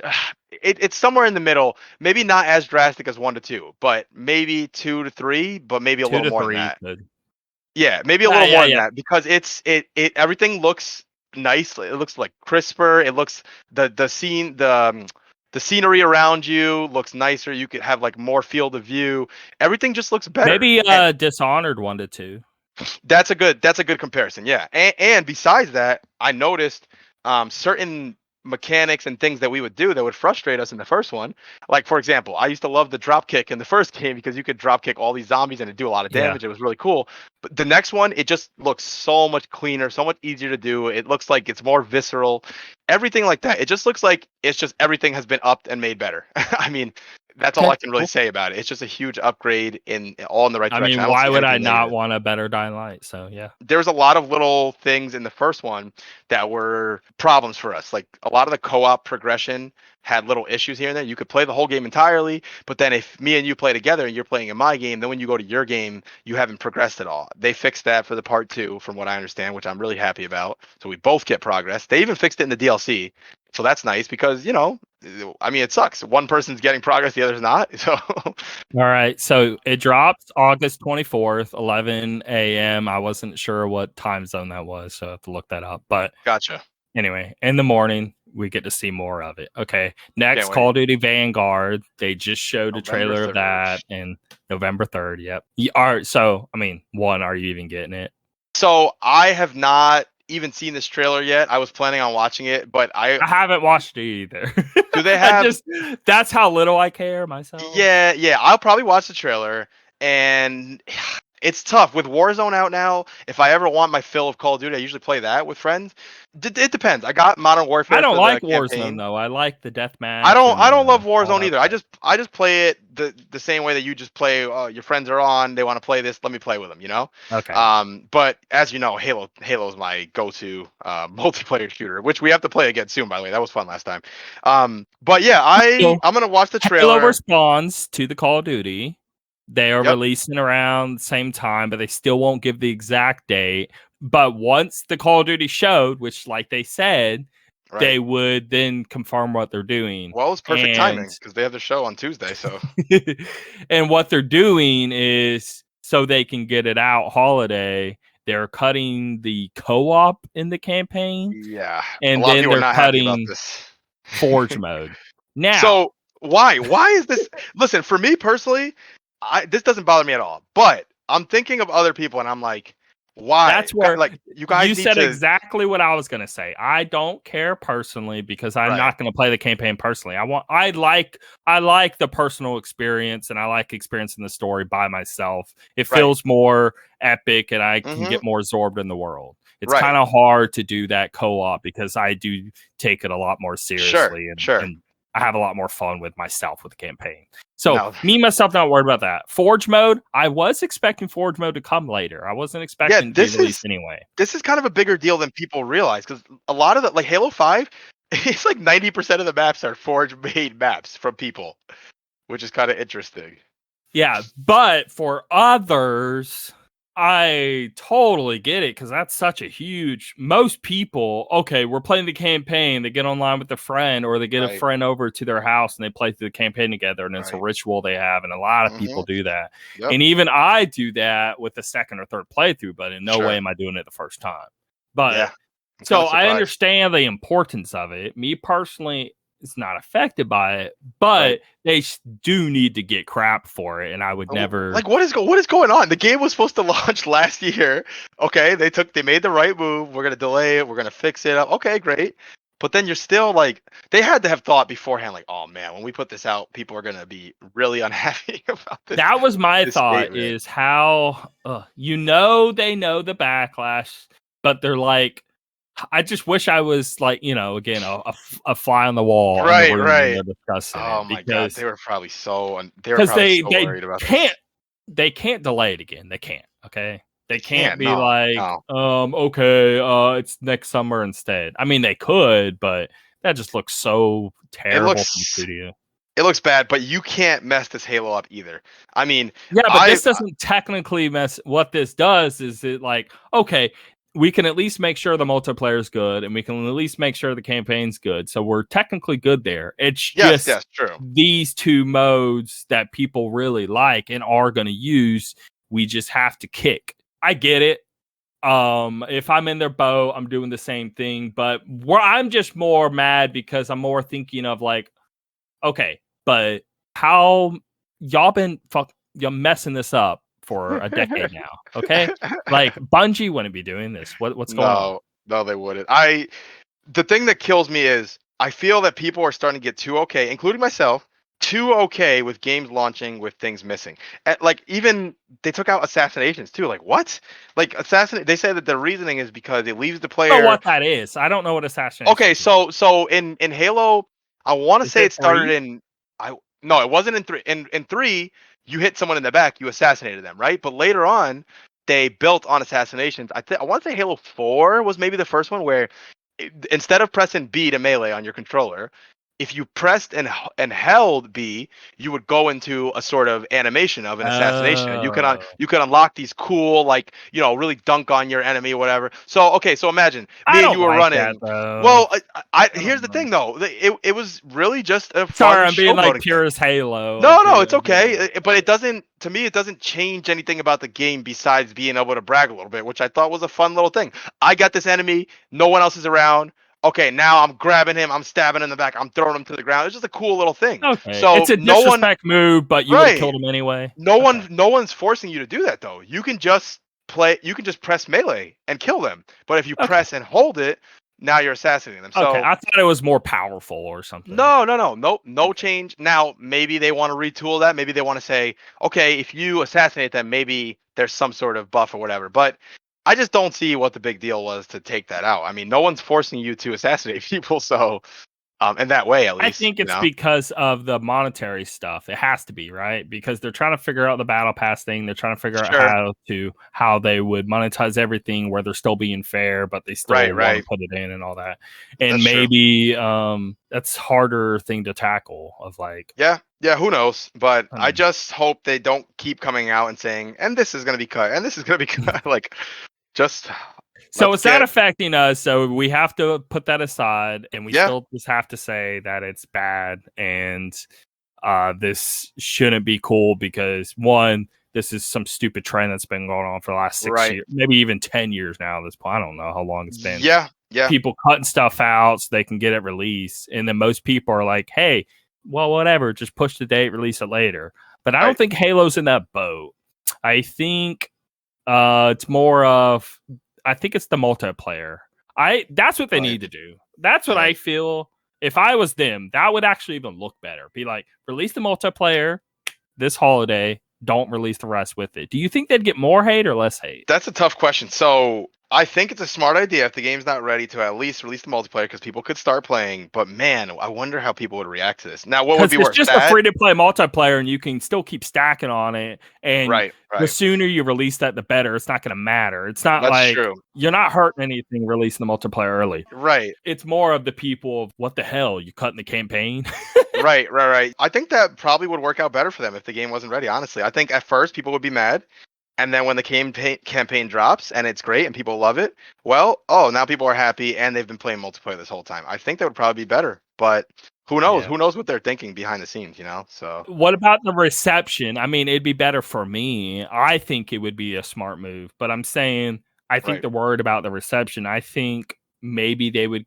Do you think they would get more hate from others for cutting campaign? Yeah, I think they definitely would, but I can't know for sure if in the end, the vocal minority, Because let's this say, is just cutting you play multiplayer with the campaign. right. Do So they make the right move or not? I mean, it's what do tough. you, It's okay? tough. What do you do in their boat in general? What do you do? So Do you just push it? Do you release? What do you do? if it was me, I would release the multiplayer And I would say here's all the things we're doing to make the campaign better. We made some missteps with 5. We want to make sure you guys love this one. We're adding all this cool stuff to it. That's why we're delaying the campaign. Please enjoy the multiplayer in the meantime. And here's some free. That's what I would personally do. I would do the same. Okay. I think getting the multiplayer out would make people like me and you happy, and there's a lot of people like us that play multiplayer, and really enjoy it, and that would get some good press. I hate admitting this because I really hate listening to it now. Like, kind of funny, like makes me throw up in my mouth a little. But yeah, same. I really wanted to hear as many impressions of the Halo multiplayer as I could. So I'm going through all the podcasts, trying to find anything with the Halo Infinite preview gameplay. Right. And then there was one of them, so I listened to it. They hit this good thing of once it ended, like it was Andy, I think his name. I honestly can't remember his name. I think it's Andy. Oh yeah, that sounds Spanish. Like it. Andy. He likes Halo, doesn't love it, somewhere in that camp, whatever. Okay. And he played the Infinite, the preview build. Right. And he was obsessed. He played all weekend, couldn't put it down. It was like, it just kept getting better and better because it made the bots harder, all that. And he just kept going on and on. And what he's saying is once it ended, he's had this urge and he can't stand it. He wants to play it so bad. He's like, I don't care what y'all have to do. If you're worried about it not being done, just release the multiplayer, please. I want it so bad. Even if it's in the current shape that it's in right now, whatever. Obviously, you'll be updating it as it goes, so it doesn't really matter. And I agreed with him. I was like, you could release the multiplayer now for all we freaking care. Yeah, people would love it, man. I'm itching too bad. I had so much. I had way more fun than I ever thought I would. It feels like an Apex Halo. It's so good. It's so good. And the fact that that's not even the final product has me so excited, man. I cannot wait. So I would do what you said. I would release the multiplayer and I would just release the campaign later with the Forge. Because that's the thing. Okay, multiplayer's free to play. You're not buying that. You're just downloading it. Okay? Right. So I'm gonna pay for a campaign and I don't get Forge and I get only single player campaign. I'm not buying that. Right. I'm just not going to buy that. Now I have Game Pass, so I technically have it anyway. So I'm not going to not play it because it's going to be staring at me. What, to prove a point? I don't care about that. I'm playing it. But what I'm saying is I would have never dropped $60 or $70, whatever, to play a campaign and not get the Forge because, like, okay, even if the Forge is for multiplayer and everything else, you have to figure out some way to monetize that. You have to sell that. Of I course, don't know. Yeah. Can you imagine them getting Forge away for free? I don't see that. Forge is such an expansive tool that they spent way too much work on. You're not giving that away. They've put a lot of work into that, and some people play Forge exclusively. That's like their whole thing with Halo. They love Forge. So wouldn't that be cool? That's a good selling market thing too. Like, hey, play multiplayer. Dude, but what if you can make your own crap? Right. Buy the game. Now you can make your own stuff for other people to play. That's going to be a good incentive for people to buy as well. They just need to make sure that they stay away from the bad press because a lot of people have become kind of disillusioned with Halo. They're not into it anymore. They think Halo's a has-been thing. I don't feel that way, and I know you don't, but a lot of people do. So they need to try to stay away from any sort of bad or negative press. So hopefully we can see something great on Tuesday. They give us a date, they hit the date, and everything's great. So let's face it, a lot of people who don't like Halo, they're not going to come back ever. They always have some reason why they don't like it. Oh my God, it doesn't have loadouts like Call of Duty, so I hate it. There's they like make up stuff. They just don't like the way it feels. It's okay. Right. Some people are going to hate Halo forever, and that's fine, but let's not act like we're missing out on those people. We're going to be able to pull them in. I mean, you're not going to get them. Most of those people. Now, some who are more reasonable. I think that's the lowest minority, though, to be honest. Right. Yeah, I agree. Most people, the masses are going to be literally just anybody, whether they played Halo or not. Oh, a free-to-play game. Let me download it, check it out. Right. That's the majority. It's a smart move to make it free to play. So I'm excited to see. The only reason we were going on the whole Halo rant is to go back to Call of Duty and be like, I don't care about Call of Duty, especially because Halo's coming around the same time. I'm playing that. I'm not playing Call of Duty. Sorry. Yeah, unless Call of Duty has something amazing, I probably will pass on that because Halo's coming out around the same time, and as you know, we're both dude. I'm just thinking right now of how exciting it's going to be the day Halo comes out. I'll probably take a day off or something. My God, I can't wait. It's gonna be awesome. We'll stay up all night playing multiplayer. Oh, it's gonna be freaking awesome. Especially if we go in together with a few people. Man, it's gonna be so great, So man. I can't think wait. of that excitement in your brain of Halo, and then try to like think of Call of Duty, and you're like, ugh. It just like deflated. Listen, Call of Duty is a well-made game. I can't deny that. No, But it's good. but I even it's like just the last one. The last one was really good. Whatever, but it's not. it's a Halo. well-made game, but it's not. I don't get that same. It's crazy that Halo has made me more excited by giving me these medals that do nothing versus Call of Duty with giving me kill streaks and score streaks. And Halo, when I see a guy running at me, I kill him. Another guy, and then he says double kill. I'm like, oh my God, I'm so pumped right now. Or get 10 kills in a row, killing frenzy. It's just the little things like that make Halo stand out to me. So Brawl was not that good, and the Wii U and 3DS one, it was better or whatever. Better. But it's almost like Smash is like that Halo hype. It's that same kind of feeling of like, I agree. This is a real big hitter that we played in high school and college and all that. That was like the top most played, most fun experiences of our like growing up. Agreed. So Halo falls in that. So it's like Smash of like, okay, the last two haven't been great, exactly like Halo. This is a comeback, and it's infinite, just like that was Ultimate. And it's like throwing everything together that you love. And I think it's going to hit. I have totally agree. I think it's going to do well. I think it's going to review well. And the fact, again, that you have people like me who are like Halo 3, purists, but I still like the other ones. But Halo 3 is like my favorite one. But that's game, like Melee. Think about it. Right. And Halo 3, Halo Infinite, it feels like an evolution of Halo 3, which I'm really happy about. So actually, dang, it's a lot like Smash. So like Melee, you go back to Melee, dude. It plays great. It's awesome, all that. But it still feels dated. There's like, there's about it's characters. Exactly. It's not as balanced. I love Melee. It's like my favorite Smash game. But yes, I can easily admit it's not as balanced. There's not as much content. It's a great game, but everyone picks the same 4 or 5 characters. Technically, if everyone's getting together and you throw Ultimate on, you will, and I don't care what anyone says, we're all going to technically be more excited playing Ultimate. Oh yeah. I think you're absolutely right. And that's how I feel. I think Infinite is going to hit like that. That's how I feel with Infinite. I feel Infinite is bridging the gap between, it's taking the best parts of 3, it's taking the best parts of 5, it's putting them together, adding some more modern things, like, for example, marking enemies, which is a huge thing that I really love in games, putting it all together, and we're going to have an awesome game. So, super excited, and can't wait, man. We'll watch the show on Tuesday, and let's try to get if you can, let's try to get maybe like a... I'm going to try if I don't work that...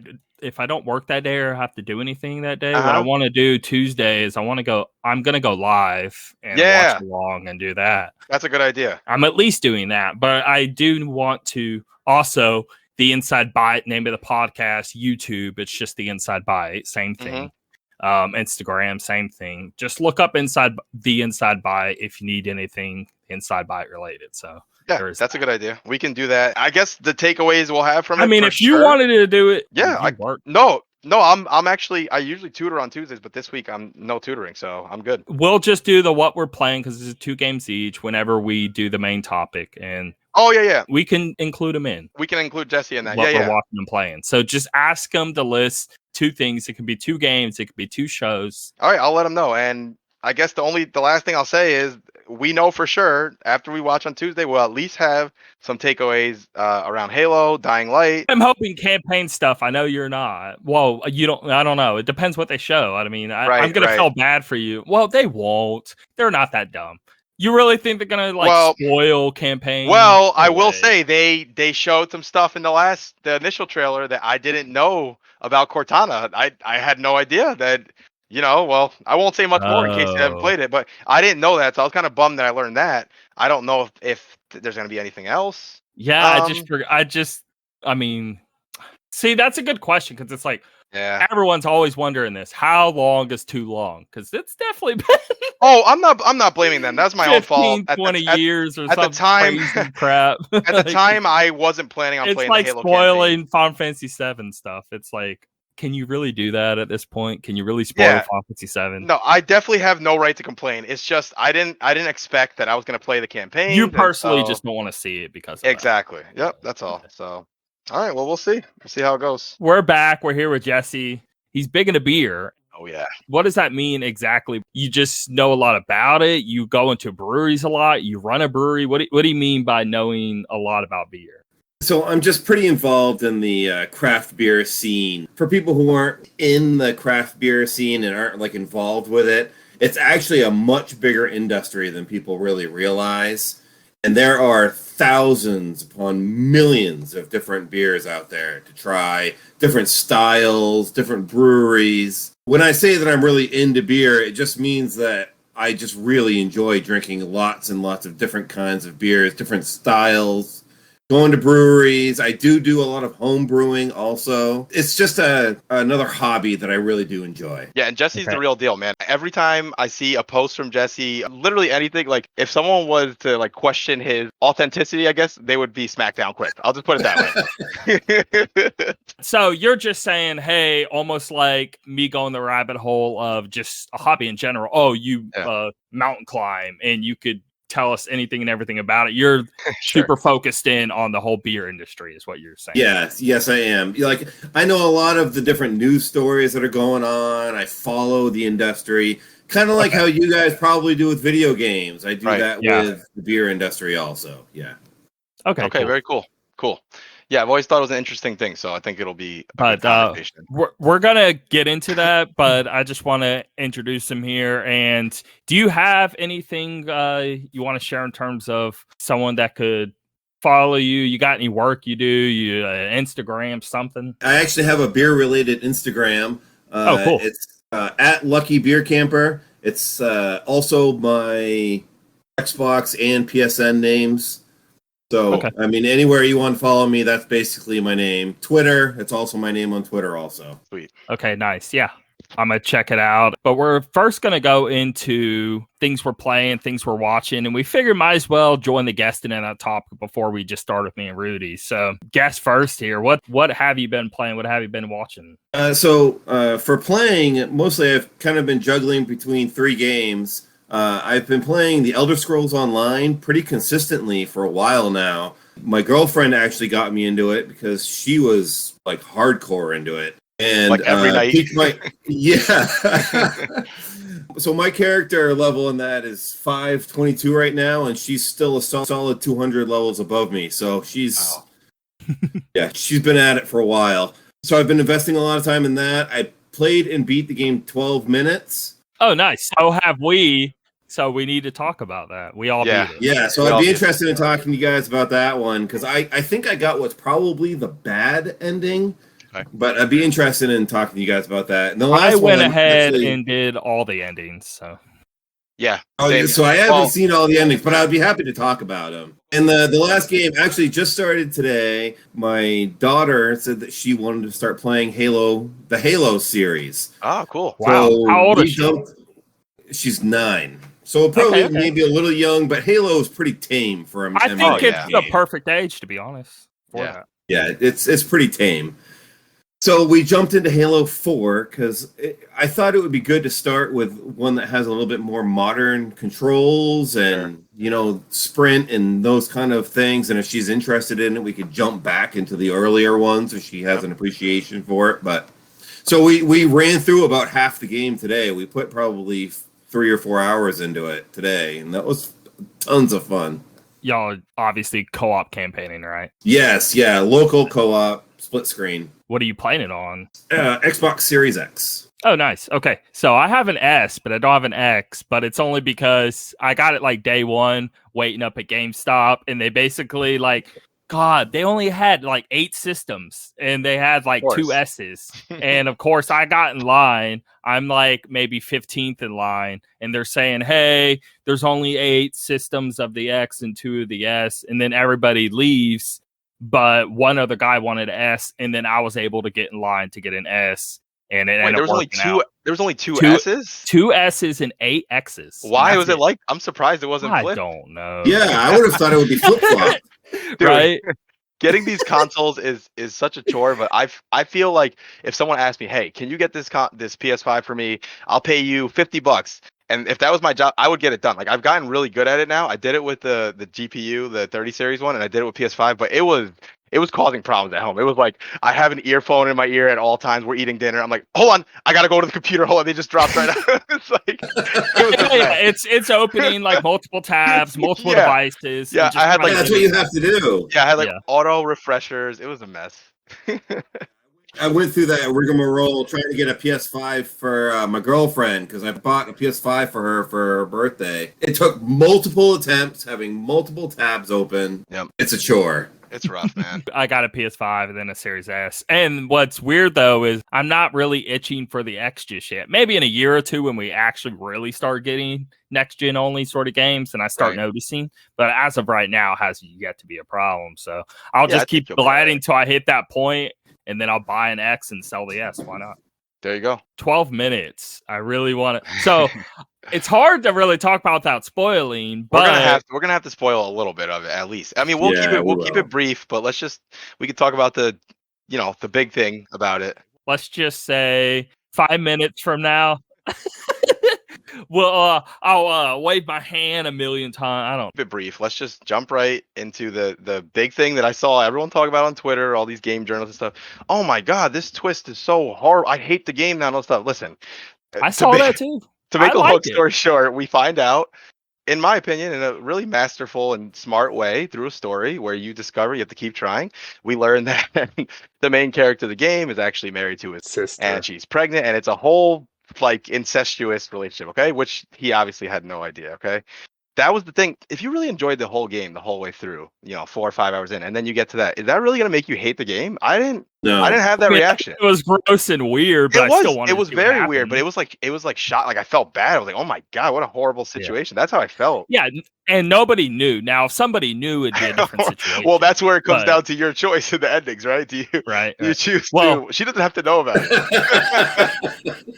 The ultimate ending, which I don't know if y'all really got. So, like I said, I played multiple endings, and so I don't know what y'all know and don't know because there's way more to it. I saw all of them, yeah. Okay, so what it really is we'll just go ahead and talk about the ending. Sure. So, first of all, your dad, when he's hypnotizing you, okay, because he's trying to get it out of your brain that you were having a relationship with your sister. Yep. Now, we don't know that it ever even led to marriage. The story in your head, it keeps cycling. You get married, you then have a kid, all of that. The cop comes, the cop's kid. None of that's actually true. Right. None of that happened at all, is just none of that happened. Right. So only thing that happened in this game and that was real life was that room, the dad having the confrontation with you and trying to convince you to leave it alone. Okay, that's the same understanding I had. Leave from, I don't know if it's dating or marriage, but leaving the relationship with your sister. All right, so you sounded like at that point they already knew that she was pregnant, though.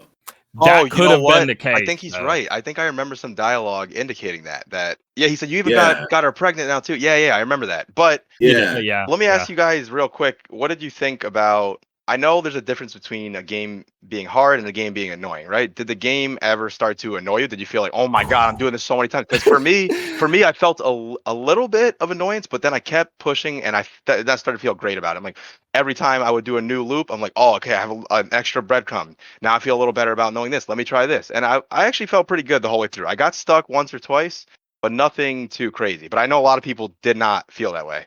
So it's a good question because at the moment, it was really annoying, but then the very moment you got to go further, now all of a sudden you're okay with it and you're actually happy you were struggling because it made it that much more impactful when something actually took place where you got to move forward. So if you spent 2 hours figuring out one little puzzle, and then when you finally figured it out, it's that much more gratifying to you that it took place. If you only spent 10 minutes on it, it's not going to feel that gratifying. So the only thing that was like annoying, I guess, to me was like if you made a slight mistake in one loop and you had to basically do the whole thing over again and go through all of that dialogue again, even though you could skip the dialogue, make it run a little bit faster, still doing that all over again could be a little bit annoying, but it's not to the point that was ever going to make me like stop playing it or anything. But I'm having this problem with Hades currently, and I was talking on the last episode. I am hitting that wall to where like, fuck,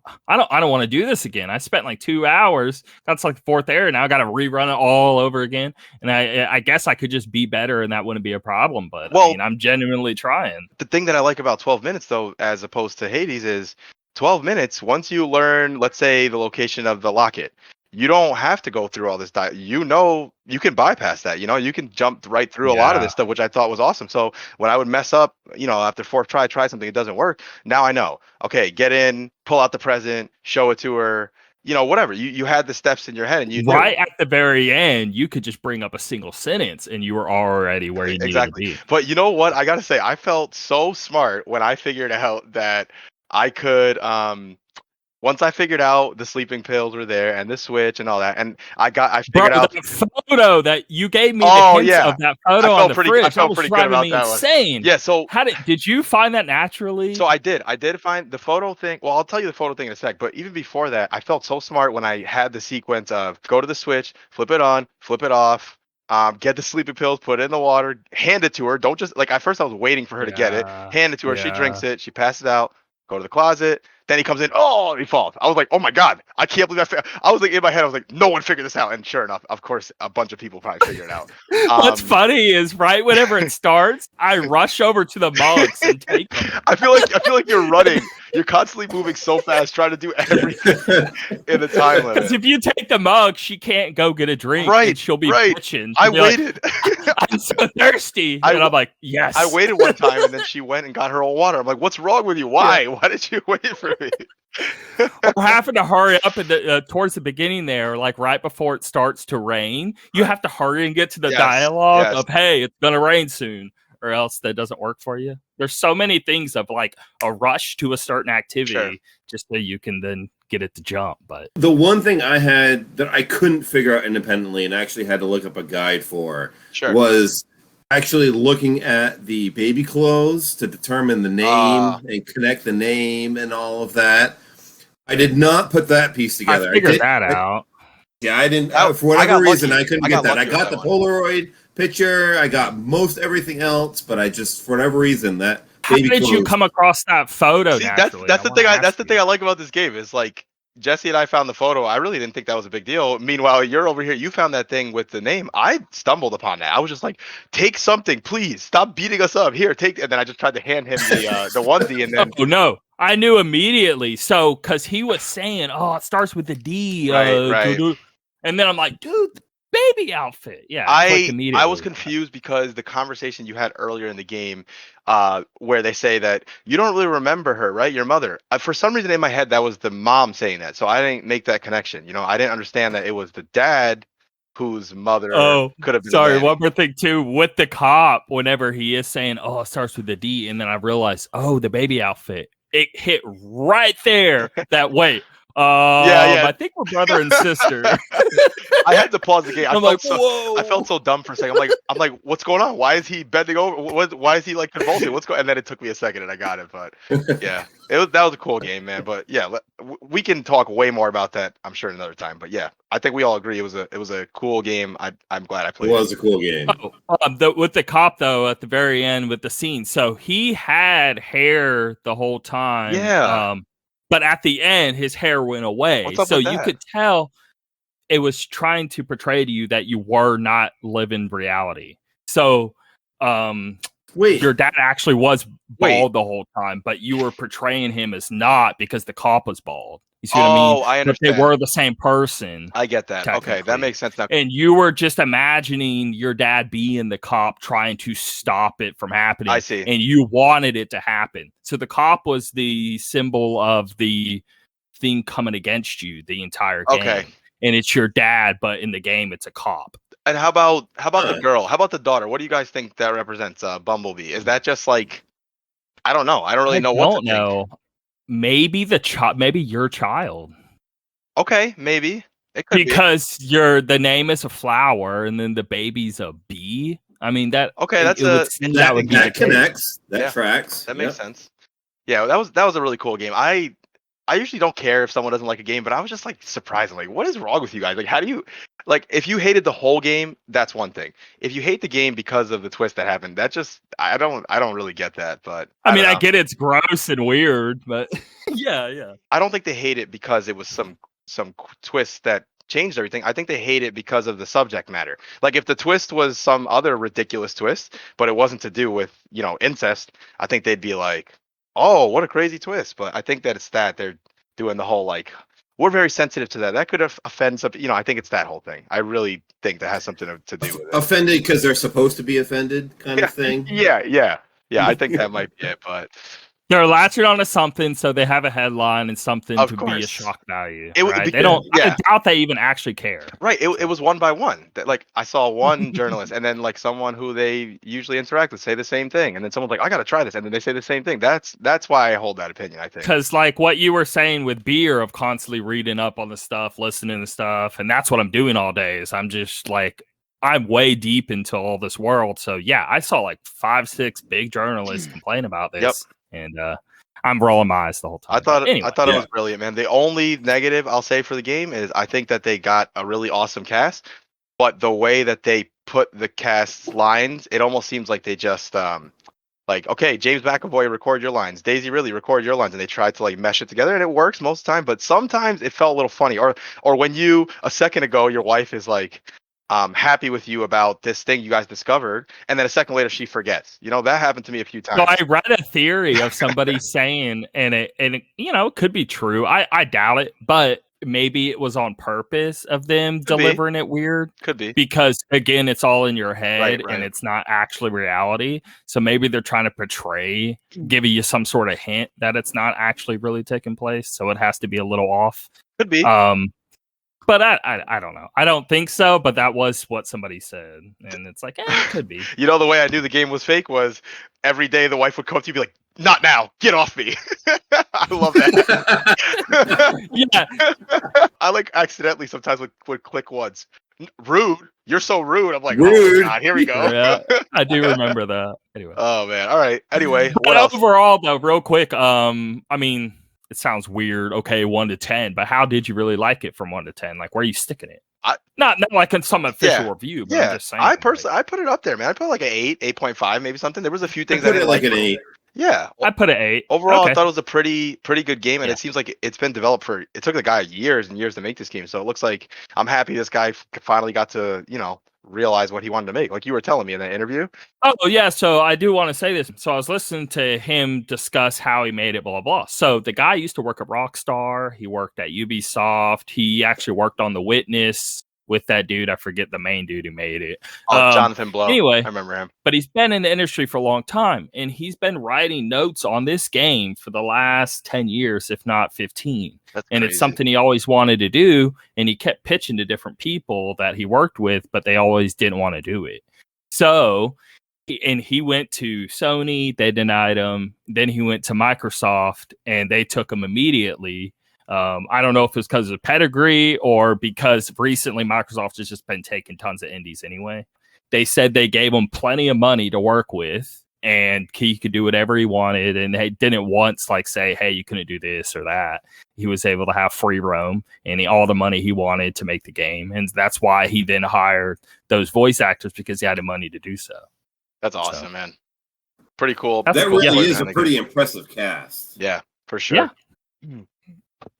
All right. Well, okay. Yeah, God. Well, we can cut this, but man, I could tell we really are into everything we're saying because this always happens. We always go so long on everything. We get so into it. Oh, I did want to say one thing. ESO put about 30 hours into that game, but I had an older brother that kept pressuring me to play. He has, it has to be like 1,200 hours, and I'm not exaggerating.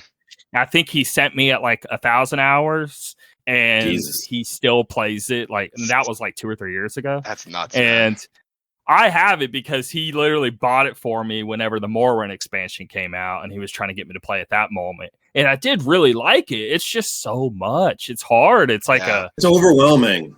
Yeah. I'm sure. I'm just telling you though, it's a super quality game. It is way better made than I ever imagined. It's the first MMO that's ever really got its hooks into me. I've tried a few other ones, but just the way the leveling is in this game, and The voice acting's amazing. The presentation's amazing. Yeah. The way that you can like swap class on the fly. yeah, Very cool. Anyway, it I is. just had to mention that. Yeah, of course. All right. So for me, obviously, we talked about 12 minutes. Really enjoyed it. We talked that up. I downloaded Ghost of Tsushima, the DLC, a few days ago, and I was like, all right, as soon as I'm done with 12 minutes, I'm gonna jump into this. So like I told you yesterday, I fired it up with the PS5 version, all the updates. I was like, oh man, this looks great on my TV. I can't wait to play this. All right, I turned it off. So today I go to jump in. Now, I think both you guys know, I kind of, most games I'll usually turn up the difficulty a little bit. I kind of like playing games on, harder difficulty if I can. And with Ghost of Tsushima, there was easy, normal, hard. That's what the base game had. And then later on, they released lethal, which, yes, the enemies are tougher. They spot you quicker and everything, but you're also stronger. So I kind of like that balance, right? So I've had it on that. I go to turn it on today. Well, hold on. Say what it is, though. So you kill them in one hit, they kill you in one hit. It's not always one hit, but you and the enemies are all stronger. Everyone's stronger across the board. So yes, you can die in 1 or 2 hits at times. They also spot you quicker though too, which is a big thing in that game. And I think they stay on you longer too. How sometimes they'll forget about you and then you can sneak up. They stay on you longer too. So all those things, right? Yeah. So when I was into the game and I was playing it a lot, that update came out when I was like 15 hours into the game. So I was already very, familiar with it and I was doing pretty well with it. Okay, fine. I go to turn it on today, maybe like an hour or two ago. And I kid you not, I probably died maybe like 20 times in a row on one spot. I forgot how to play this game completely. I'm sitting there, I'm trying to parry, I'm pressing triangle, and it's really L1, I think. I'm trying to pull out smoke bombs, and then I'm pulling out my bow and arrow. Like I feel like that game had so many different controls and so many like situational things going on. I'm trying to block against the shield guy, I'm pulling out my spear stance. It's just like I was just all over the place. It was a mess. After a good amount of tries and putting the charm on that says you can parry easier now, which I had to do that, then I was starting to kind of get back in the flow. But I still feel like either I'm gonna have to keep practicing or I'm gonna have to turn the difficulty down because oh my god, was it like 30 minutes with it? Was it like 2 maybe hours with it? No, maybe like 30 minutes, and I probably died at least 10 plus times in one spot. I'm asking because update came out. But a friend of mine wanted to play Legends. So I went on there, but I haven't played in 6 months. Right. So I get on. He's like, dude, you're like 28. And I was like, yeah, I played before or whatever. And he's starting at 1. So he was feeling bad because he only put like 2 or 3 hours into the game. Sure. Anyway, he's playing way better than me. And I'm sucking so bad. I was going through the same thing of what you were saying. Oh, my God. I forgot all the buttons. And there's a lot of them. There is. So I mean, every trigger activates a different thing, and then on top of that, every button does a certain. Every button's really getting utilized in very different ways, and it's really hard every to single remember. One. I couldn't believe how much there was that I had forgotten about. Even like throwing your shurikens, I couldn't figure it out because I'd press L2. Yeah. I mean, I felt horrible because I kept getting us killed, and I couldn't even sneak well and all this. But anyway, after an hour, I eventually got the hang of it. But. Is that a problem that you guys kind of had specifically with that game, or is that something you guys encounter a lot with games in general? Like I find if I revisit a game after a few months, it's pretty common that I can feel lost, particularly with like JRPGs. I think there's 2 different things for me going on. Ghost of Tsushima is the only game in a long time that I can remember where the actual gameplay of it was throwing me off. Like I couldn't remember, but tons of think like Dark Souls. Okay, you haven't played in a long time. You jump back in, and it's a really, really tough game. It's gonna be way harder than something that's more medium level or easy. Yes, because Ghost is hard. I don't want to say like super hard, but there is just tons going on. It's really complicated. It's harder in a different way. It's harder in a different way. Like Dark Souls is a tough game, yes, but I can jump in and pick it back up quickly because although it's a complex game, it's very simple in its execution, right? There's a certain number of buttons that do certain things, and that's that. Like Ghost. You're also like a veteran at those games, though. Yeah, that's also, you have to take that into account, too, as well. You're right. Maybe Ghost is more complicated and not I don't think Dark Souls, I'm not saying it is. Dark Souls is easy to jump back into. I just think that there's less things to remember in It's Dark basic Souls. controls. Right. It's only like light attack, heavy attack. Light attack, heavy attack, magic skill. dodge, That's it. Like Ghost is like, oh my God. Like you said, hold R2 and then press one of these things. Hold L2, press one of these things. I know I sound like a switching dumbass right now, stances. And yeah, it's just a lot to jump back into. How long ago did Ghost come out now? How long has it been? I can't remember. 2 years? It's been a while. No, was it last I year? want to say last year. Last year. It was. Was it Yeah, last it year? was. Oh, Yeah, it was right last before year. Last of Us. Last year in June or July, one of those two, or right after Last of Us. It's been over a year, right? So it kind of took me a bit, but I'm getting excited now. I'm getting back into it. I'm super pumped to jump into all that. The only other thing I've been playing is, as both of you guys know, I've been working my way through the Halos, just like Jesse's daughter, who will eventually probably surpass me. um, so I got through Halo 1, 2, 3, and Halo Wars. I really enjoyed all those games. Had a blast with all of those. And then I was going to do ODST. Started that first mission. I thought it was awesome. It was great. But then I kind of just started having this feeling of like, man, I see everyone talking about the new Psychonauts game, how much they're looking forward to and all this. And I kind of had that feeling of like, oh man, I got to try this. So I downloaded Psychonauts and I started playing it and I just loved it. It was great. Really, really enjoyed that game a lot. That game's like the perfect kid game that's also good for adults, because it touches on a lot of adult themes, but it's like a really colorful, wacky platformer kind of game, How So well does it hold up? I'd say it holds up pretty well. The graphics don't look great anymore, but playing the actual game is pretty good. It didn't feel bad at all. And the story's so good that it carries you through. It's not that long of a game, maybe like, I want to say like 11 or 12 hours, something like that. Nothing crazy. I did get lost a few times. Like I had to reference like a walkthrough occasionally, but nothing crazy. So yeah, I loved it. And then I was super pumped for 2. And then I found out that there's a VR title, like a 2 or 3 hour VR title for. Really? Yeah, I had no idea. And I remember in my head, I remember seeing this pop up a few years ago. Like, oh, Psychonauts is coming out with a VR title. This is so exciting. And so I have PSVR that I haven't used in forever. So I fired it up and I played it and it was great. It was really cool. And it bridges 1 and 2. So it was perfect. Now I'm like super excited for Wednesday when this game comes out to drop and jump into that. So yeah, those have been the big 2, but man, I can't wait. I don't know if you guys saw the reviews. Tim, I sent you a review today. It looks great, man. Everything they're saying, super pumped. I saw it, went to go watch it, but I was waiting for a file to transfer. Next thing I know, like 4 hours later, I'm trying to figure out why this certain like core and retro arch for my emulation isn't working correctly. Right. I have yet to watch it. So. Yeah, check it out. Check it out later. See what they say. Like, go to a trusted reviewer that you guys like and see what they say about it. Because man, every person so far seems to be on the same page. They've improved the game pretty much in every aspect possible. It looks better, it runs better, it plays better. The levels are very imaginative, and I can't wait, man. I'm excited. I can't imagine someone who's been waiting for this game for 15 years. Like, man, they got to be super excited. So, do I go? I really want to play the second, and I don't have to buy it, and it's like Right. literally tomorrow, or the next day, or something. Or do I really need to push through this first one? What do I do? What do I do? It's like a case of think like because it looks amazing. Psychonauts 2 is like Right. This is one of the coolest, craziest looking Sure. things I've ever seen. And Psychonauts 1 is so dated. But if you're saying the story holds up, I'd say give it a shot. Psychonauts 1 is on Game Pass too, right? So give it a shot. Yeah. Play it for like an hour. And if it grabs you within the first hour or two, then I'd say keep going. If not, there's a recap. It's like a 10 or 11 hour game, maybe shorter if you know what you're doing, or you just. I didn't know if it was like 40 or something. No, nothing like that. So I think it's worth playing, and Psychonauts 2 is not going anywhere, right? It'll still be there for you. Yeah. So okay. So yeah, man, I'll do that. Very excited about 10 that is totally worth. Like, that's not too bad. I'll go ahead and talk about what I was just briefly talking about. Go ahead. Jesse, you have an Xbox Series X. Okay. Yes.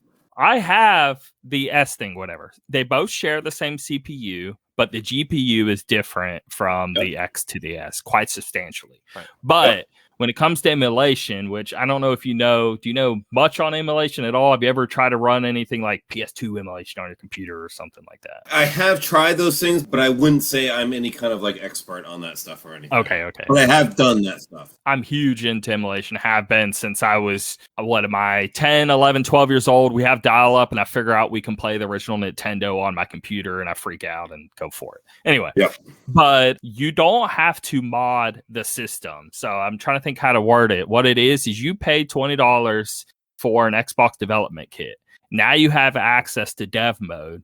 And when you go in dev mode on the system, now you can run apps called UWP apps. So they're Universal Window Platform apps. So a lot of people make these apps. There is this main one, though, RetroArch, where inside of that it has N64, GBA, Super Nintendo, PS2, PS1, Dreamcast.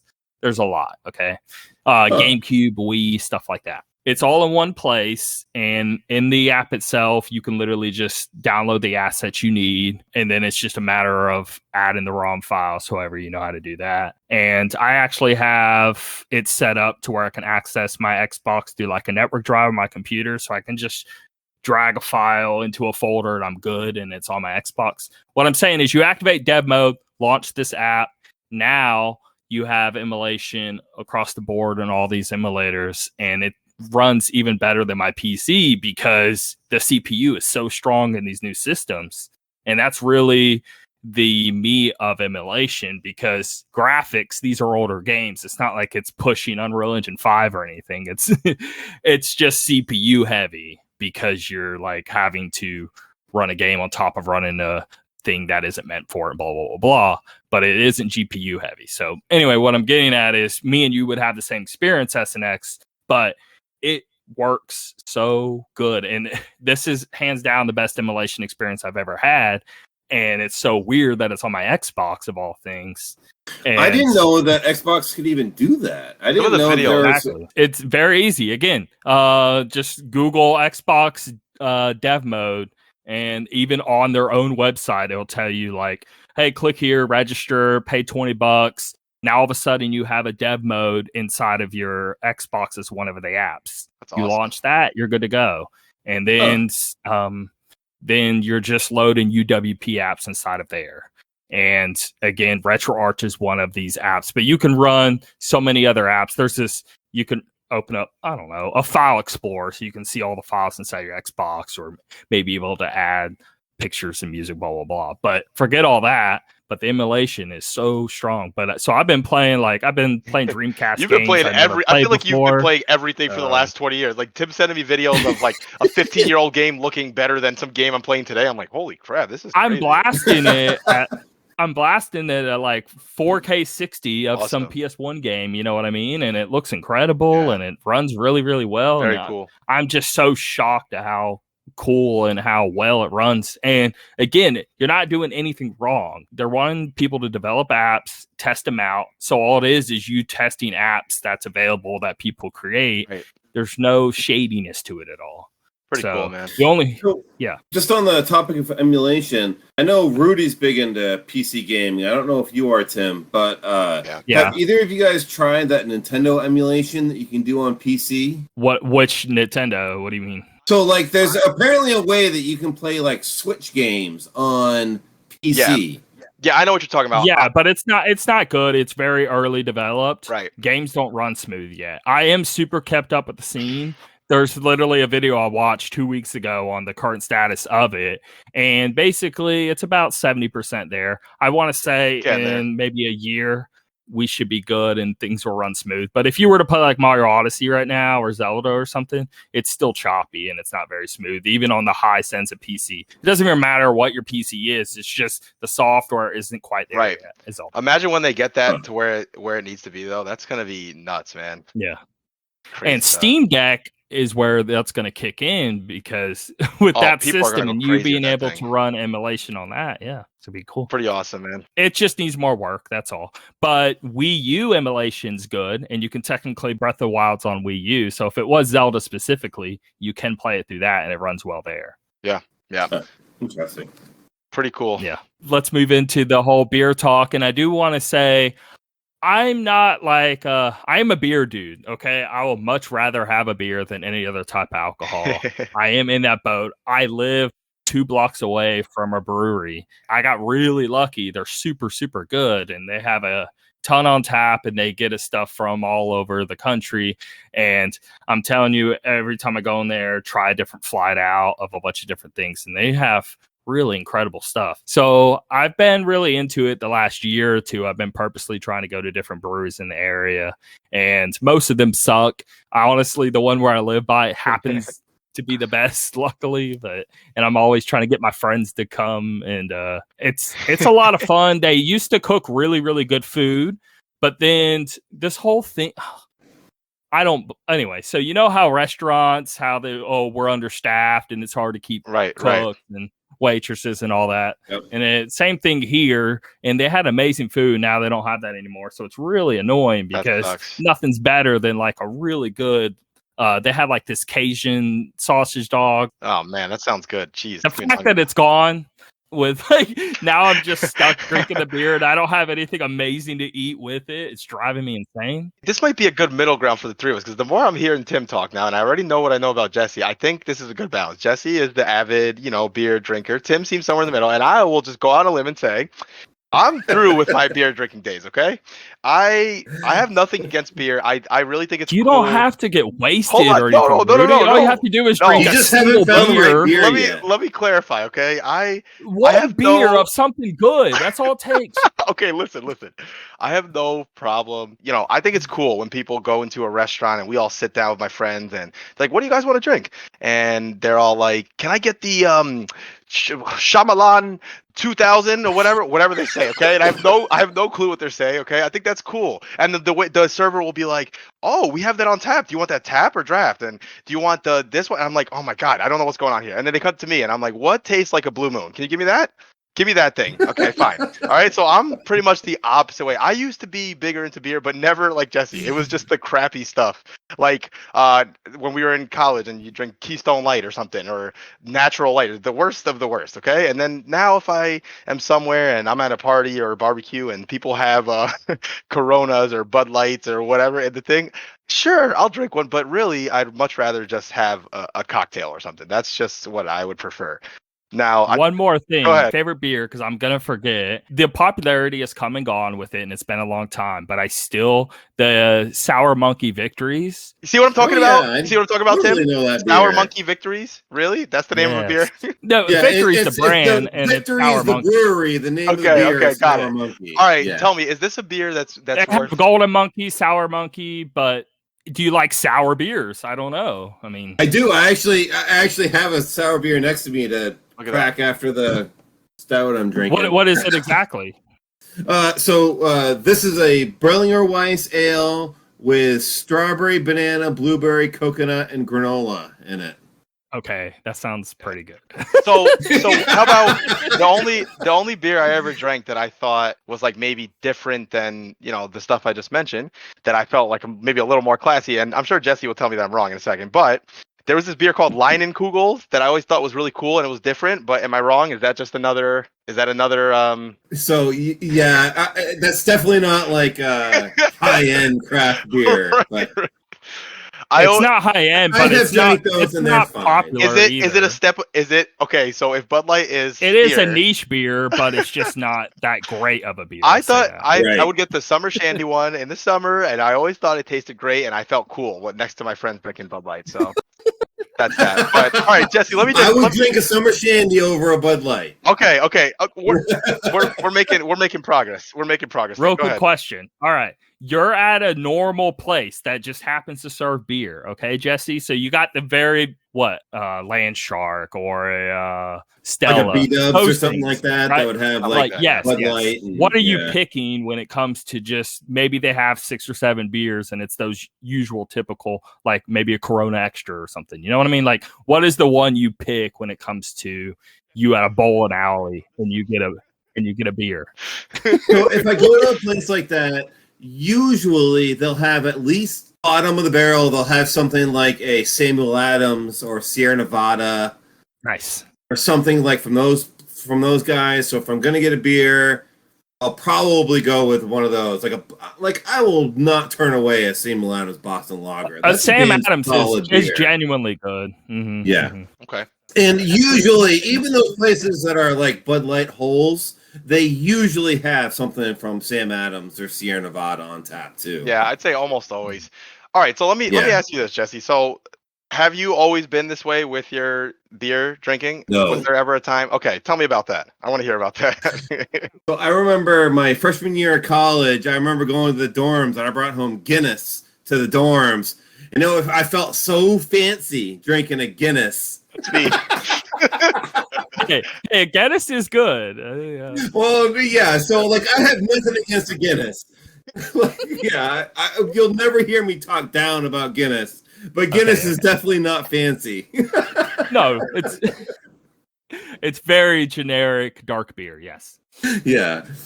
But yeah, so like in my high school, whenever I was going to parties, I would totally drink out of the kegs that were always freaking Bud Light or something along those lines. Yeah. $5 a cup. In college, I did the Miller High Life. I was all about the High Life. It's the champagne of beers. Wait, oh my God. It is not the shit. Wait, just wait. No, hold on. Just quickly before Jesse continues. So, am I understanding that champagne sucks too? Is that what we're saying? No. Oh, no. I was the champagne of beers. I took that as a that's their slogan. The Miller High Life. That's their slogan. I see. Champagne of beers. Yeah. All right, keep going. Yeah. But Geddes, no hate there. But Miller Life, I'm hating you on that one. But I'll take a Miller High Life over a Miller Light, personally. Oh yeah, I mean yeah. Continue. That's great. It wasn't until like my post college years that I really started diving into craft beer. Like in my college days, I wasn't really drinking Sam Adams or Sierra Nevada, which I would consider kind of like my gateway. Okay. Craft beers. That makes sense. I had like a Torpedo IPA from Sierra Nevada, and it's like, whoa, that is a whole lot of flavor going on there. That's a good question. IPAs, what do you think about them? Oh, I love IPAs. So what do I do for? Okay, let's say I ever wanted to. I'm whatever on them. I don't really like them, but I don't hate them. What if I was someone who, and I joke around about it, but I think it would be cool to try some of these and find one that I actually like and not be stuck drinking this stuff, right? But every time I try an IPA or something, I don't know. It just seems like it's too What?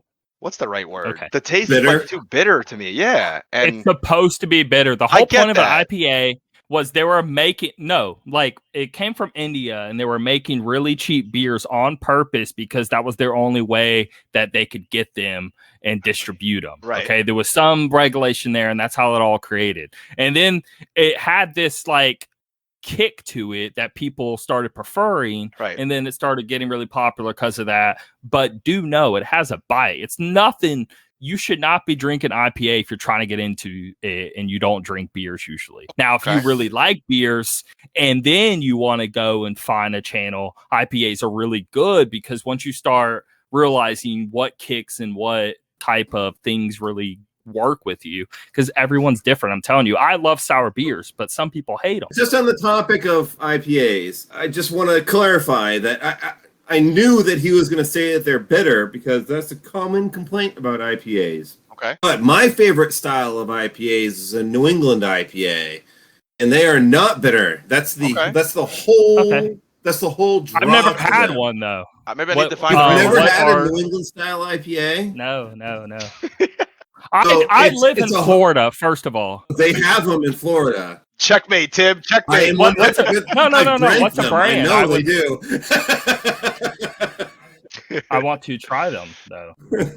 Yeah, just look for anything that says like NE IPA or New England style IPA. It'll say it on there? Okay.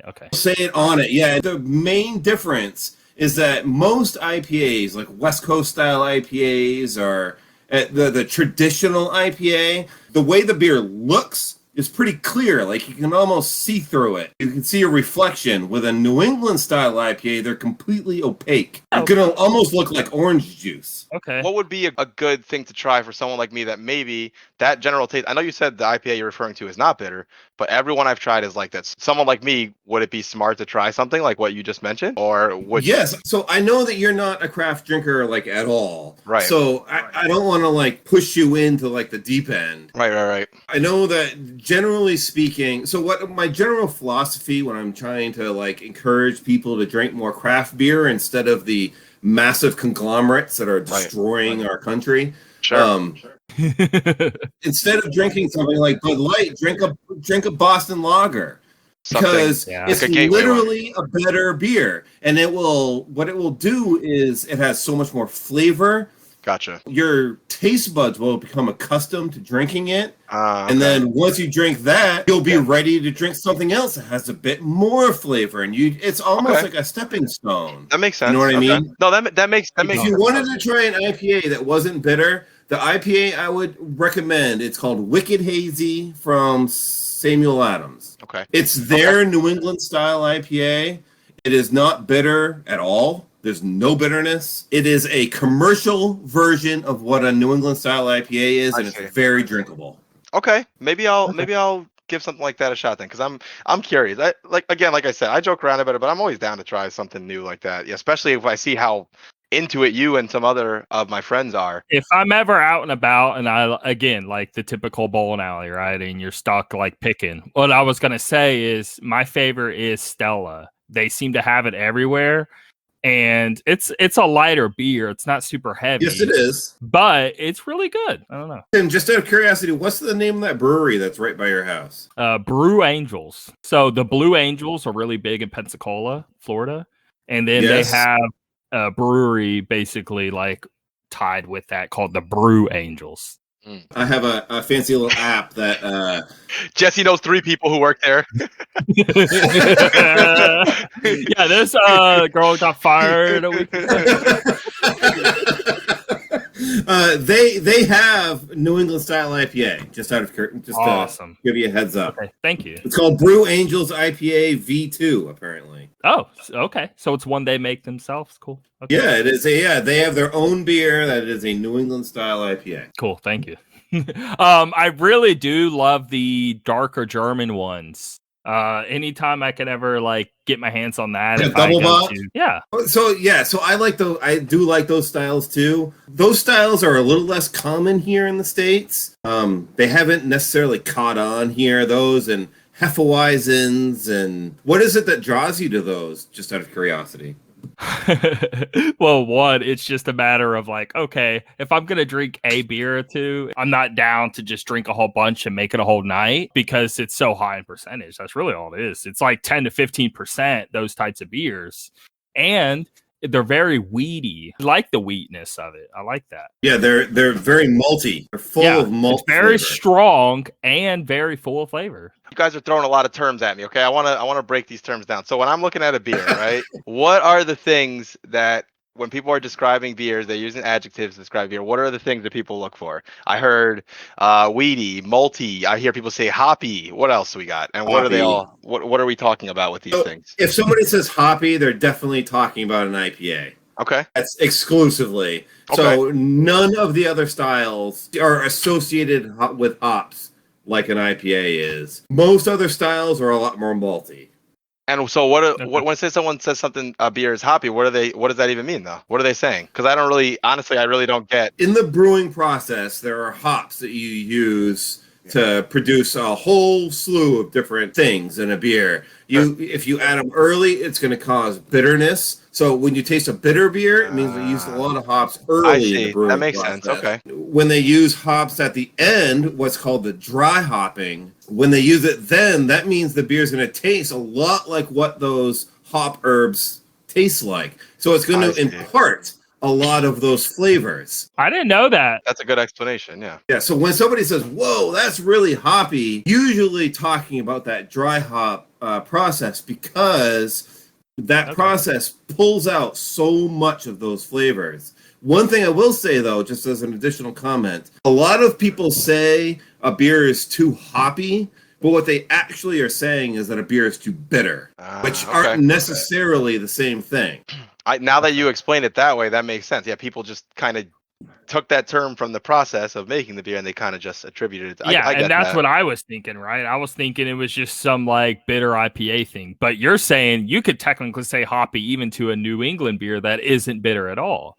Fun fact, New England style IPAs typically actually use way more hops than those bitter West Coast style IPAs do. They just do it at different stages. It's technically even more hoppy, and people like they are legitimately more hoppy. Yeah, that's pretty interesting. And it's less bitter, but then people are saying hoppy because they're thinking it's meaning bitter. But Well, realistically, it's less bitter, but then it's more hoppy. This is why I wanted to talk to Jesse about this, because I know this always happens with any sort of thing that people are into.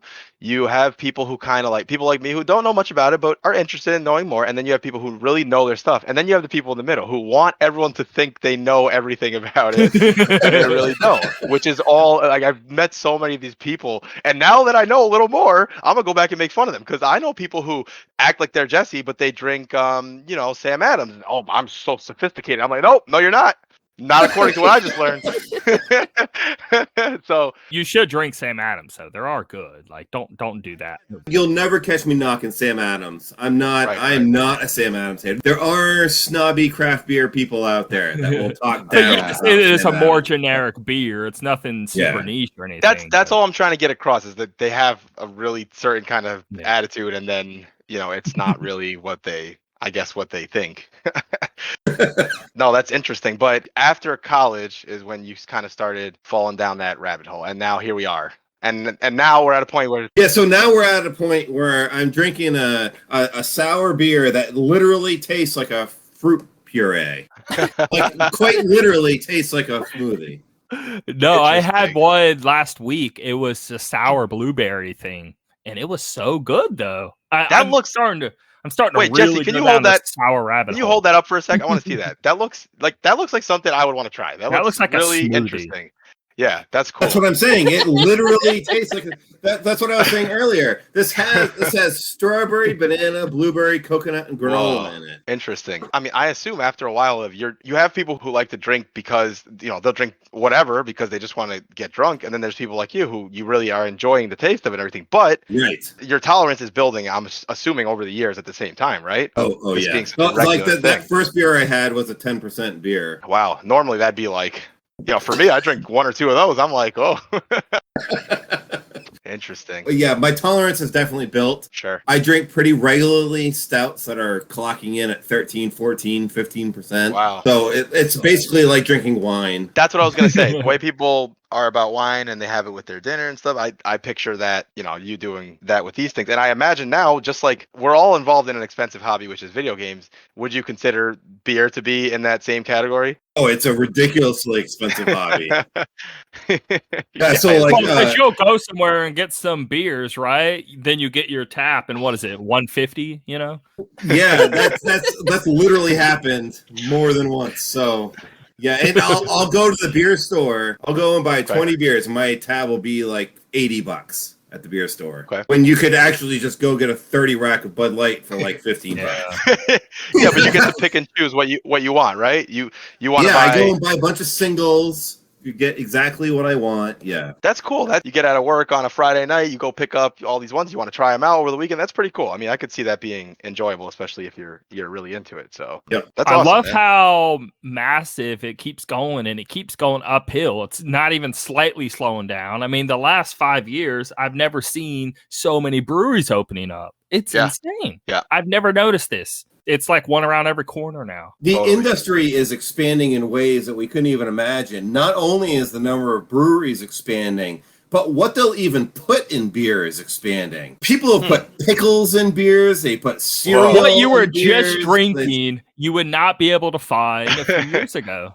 I mean, yeah. Seriously, like if you can digest it, people will put it in beer now. So. I wanted to bring up on this topic, and clearly I see how passionate you are about this, Jesse. But so I know we've talked a little bit about if you had maybe everything you needed to do it, you would open your own brewery, right? Does that sound? Oh yeah, absolutely. It's something I've absolutely been wanting to do, but sure. I mean, as I'm sure you guys know, starting your own kind of business is a very risky venture. Oh yeah, I'm sure. So when I have mouths that are dependent on me, I don't want to take that kind of risk. Maybe it's something hopefully you could do maybe down the line. Your daughter's a little older, maybe, he just wins the lottery next year. Oh, I mean, of course, that would. Well, that would be nice. Yeah,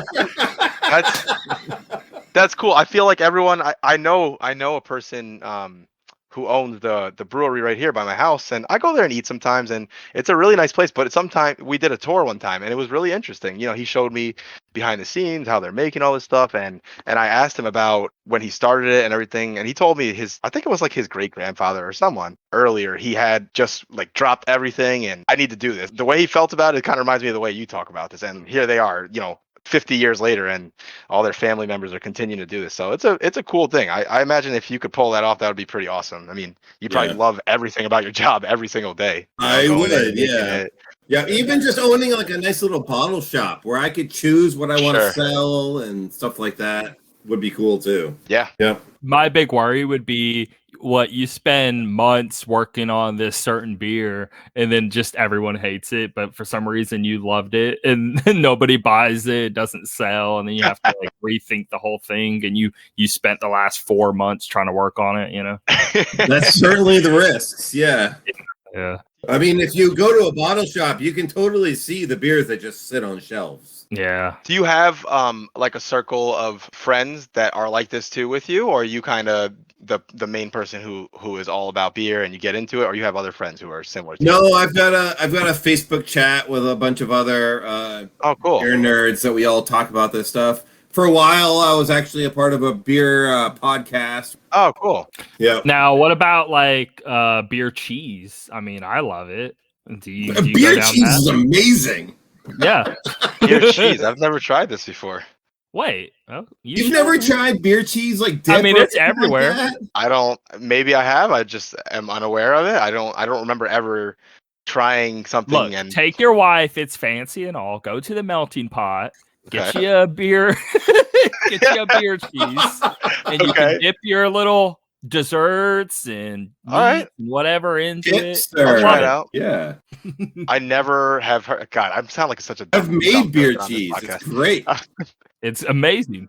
To get back to the brewery thing for a second, aren't there? I've seen devices where you can make your own stuff at home, right? Do you have anything like that, like beer wise?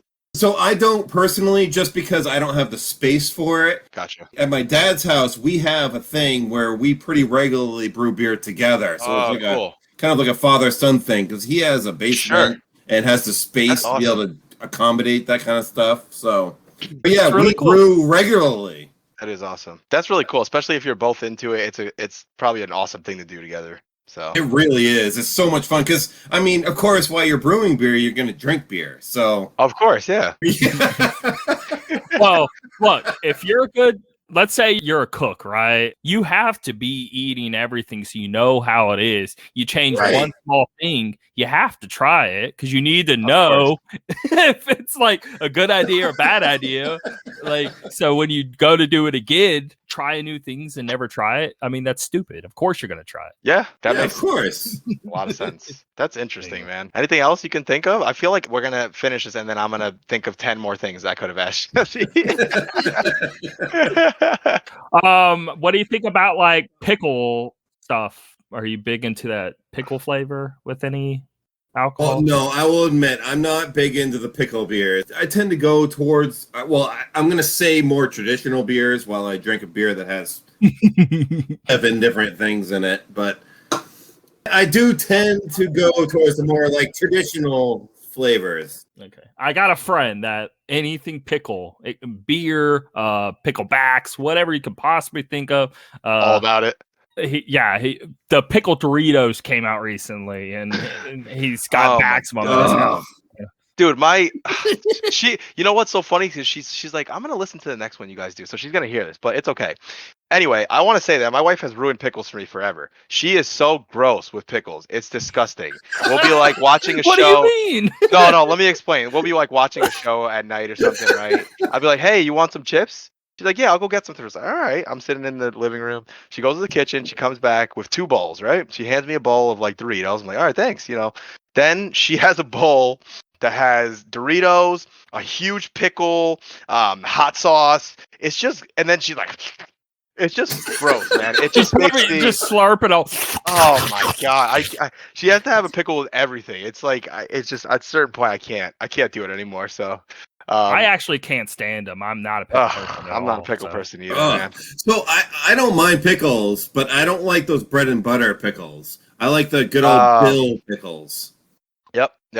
Well, she'll get like a jar like this big, Yeah. and they're all just these gigantic pickles floating in there. I'm like, oh, it just it just grosses me out there. It's hilarious though. We can't ever just have a snack or something without pickles involved in some way. So I mean, it's kind of not even a thing anymore. go But ahead. 5 years ago, you're drinking a drink that's fruity, and the next thing you know, like everyone's looking down on you because of it. Right. But that's kind of gone away. But what I'm getting at is I am a very fruity dude when it comes to alcohol, when it comes to just eating yogurts, to eating anything I could put, like gummies, whatever. Like, Are you I the one that's always drinking go the down. appletinis at the bar? No, those are gross. Like, I will also realistically, jump on board and say no. Even I don't like those. I can't. I'm not into those. I don't really like those super fruity drinks and stuff. I've been trying some. No, I things- just mean I know what you mean. Though. subtle. I don't mean like Right. strong. And No, all but that. you mean even if you order like a vodka cranberry or something, and someone is your Yeah. buddy gonna be like, "Oh man, yeah." I don't mind drinking something like that. That's fine with me. But even beers, though, Hey, there's a ton of beers that you can get that are be like fruit related, and I'm always going down that avenue. Right. So right. you showing the perfect thing. I want that so bad. Yeah, that looks cool. We'll have to try that out and do a reaction or something just for And I testing. love granola. I eat like granola cereal in the morning all the time. Like, I'm a very yogurt If you granola go to dude. your like local like craft beer store, that's like not like a pretend one, that's like actually like an Irving, like a real craft beer store, Okay. and just kind of shop around at what they have available. You'll see tons of different flavors. Just look at the labels. I love sake as well. I wanted to mention that. I know it's not I've beer, never had obviously. sake, never once ever. Ooh. Oh wow, yeah. It is my favorite alcohol. I don't really. I don't drink sake ever unless you're at the hibachi place, and you know where I'm getting at with this, right? You're at hibachi with your family. They're cooking in front of you. The Sprayed chef's in your really mouth. funny. Then, starts spraying, and he always goes after the guys. Never leaves the guys alone. I'm like, okay, please stop, and then he goes to the girls, gives them a little quick one. But yeah, it's pretty good. I don't mind it. You could drink sake warm too, right? Isn't that how you're supposed to drink it? No. You don't have to drink it either way. Most of it's honestly cold. Now, when you're in a restaurant and you're drinking hot sake with food, that is good and all if you're eating like Japanese food. Sure. But I'm saying in general, just going to the store and buying some sake, coming home drinking it cold. You don't have to heat it up. There's tons of flavors though. I mean, there's pineapple, blueberry, whatever. See, I didn't know that. I didn't know that about sake. I thought it is delicious. Thing. I love it. Anyway. Yeah. Oh, instead of wheat, it's rice. I don't even know if you know that. Okay. I did know that. Okay. But that's basically it. They're just basically making alcohol out of like aged rice, and I think it's great. Anyway. That's awesome, man. Hey, just out of curiosity, what do you guys tend towards when you go to the liquor aisle? Oh, I have been getting into Hennessy more lately. I never used to like Hennessy, and for some reason, the last few years, I've kind of been more into it. And I never used to be the guy who could drink some sort of liquor and pour it into a cup with ice and just drink it like that. That never was me ever. But now I've found a few that I can actually do that with, and it actually tastes pretty. Like I kind of sip on it, it tastes good. Like, Crown Royal, I'll get occasionally. I really like that liquor. And then of course you have your vodkas and your rums that everyone drinks. That one I'm a little more cultured. At least I think I am. I'll usually go for like I can't drink. I don't think any of us can drink the bottom of the barrel vodkas, like the plastic bottle ones, right? That's college. If I'm gonna drink vodka, it's Tito's all the way. Tito's, I love Tito's. Tito's is awesome. I mean, we've learned our lessons, right? We have that. You're gonna be very sick in the morning. But oh my god, back in the day, we used to drink like the some Russian name of some plastic. If it was a plastic bottle, you knew you were in for an interesting. Was it Orloff? Oh my god, that sounds familiar. That might be it. That might be something Orloff. I drank Orloff when I was in high school and regretted it. We used to scrounge together, whatever we could. Or $10 to get a bottle. Yeah. Barton's vodka was another one that was super cheap. But no, these days. This is very hardcore, but absolute. Go drink some of that. See, I can drink Absolute. It's fine, but I usually don't drink Absolute. I usually get Absolute is fine. Has a flavor to it. It usually does, yeah. But I'll usually, of course, Grey Goose, can't go wrong with that. I love Grey Goose. Always am fine with that. Tito's is a nice, I think, affordable. It's like it's not ridiculous, And Tito's is good stuff. What I like about Tito's is that it's almost flavorless. So whatever you mix it with, You won't It's even know perfect. Tito's is in Yep. it. Tito's and Grey Goose are the two that I feel are super smooth to mix with things. Like you said, you don't even taste it. But even if you drink Grey Goose and I don't know, throw some seltzer in there, nothing that has flavor, it still tastes pretty good. Right. It's not too bad at all. My girlfriend will go ham on Grey Goose or vodka on Yep, with just seltzer, just drink it. Yeah. I'm like, I can't. I'm not that hardcore. I've been doing that more lately because I've been trying to switch it up. I'm like, sometimes I don't like drinking, stuff with soda or juice because after a few of those, it kind of is too much flavor for me. It kind of like starts to bother me a little bit. So I've been trying the seltzer thing and it's been fine. Like at first I was like, oh, this is gross, but then a few more and I'm like, okay, I'm kind of getting used to this. It's not too bad now. So that's kind of a go-to now, I'd say. I like the seltzers only because I really am trying to work out, trying to lose weight. And so that's the only reason. Yeah, I've been trying to, stay away from soda. It's just, man, soda's so good, but I've been trying to stay away lately a little bit if I can. Or even another one is there's a Captain Morgan is Captain Morgan. We all know Captain Morgan, but there's one. Yeah, but Captain and Coke is probably. It's a very easy go-to, good tasting thing. But Yeah, there's one Coke. Captain Morgan. Yeah, it's always an easy one. But there's one Captain Morgan that's like it's called like private stock or something. There's one that's more expensive, and that is really good. Like I really like that one. Now that I've tried it a few times, I like that way more than just your normal one. But sometimes I'll go to the liquor store, kind of like you guys were describing, and I'll just ask the guy, like, give me like something new, something I could try, and he'll give me something, I'll try it, and most times it's cool, something new. So I just gotta channel that into beer now and try that. Yeah, right. So yeah, I'm starting to think my go-tos: Captain and Coke, hard cider, or a Stella. The hard ciders are really good. I'm with you on those. Have you ever Angry Orchard with? Yeah. There was a liquor I mixed it with. It was really good. I'll have to think of it later and tell you. But there's been a Dude, oh my that are god, really there's apple pie beers. Best ever. Yeah, sure. Those hard seltzers are becoming a real thing now too. Yeah, they really are. Hundreds of breweries putting out seltzers. Oh wow. I gotta say, I'm very impressed by all of those, like the big ones like White Claw and Truly's. True Leaf is probably my go-to, honestly. A lot of the times I'm hanging out with my wife and her friends, that's what they'll get. Oh, we want to get White Claws. Okay, fine, whatever. And then I'll just have one, I'll have two. I'm like, these are pretty good. They go down easy. They don't fill my stomach up, and they're not like too much flavor where it's like overwhelming, but it's not boring either. It's a little something. I would take those over like a Mike's or even like a Twisted Tea that are totally so agree. sweet. It's way too much. Way too much sweetness, man. Yeah. I mean, I used to get them when I was like late teenager, but they are. I cannot. It is way too sweet. I can't anymore. It's too much, man. It tastes. It's overwhelming. After one or two of those, your stomach is like all full. It just hurts. Yeah. So the whoever thought of those Four Loko. Oh my god, dude, those were Four Loko pre-caffeine ban. Oh man, hold on. No, I must say. So they didn't bring back the caffeine, but these Four Locos, they used to be super, super strong with the caffeine or whatever. They got in trouble. They had to lower it back down.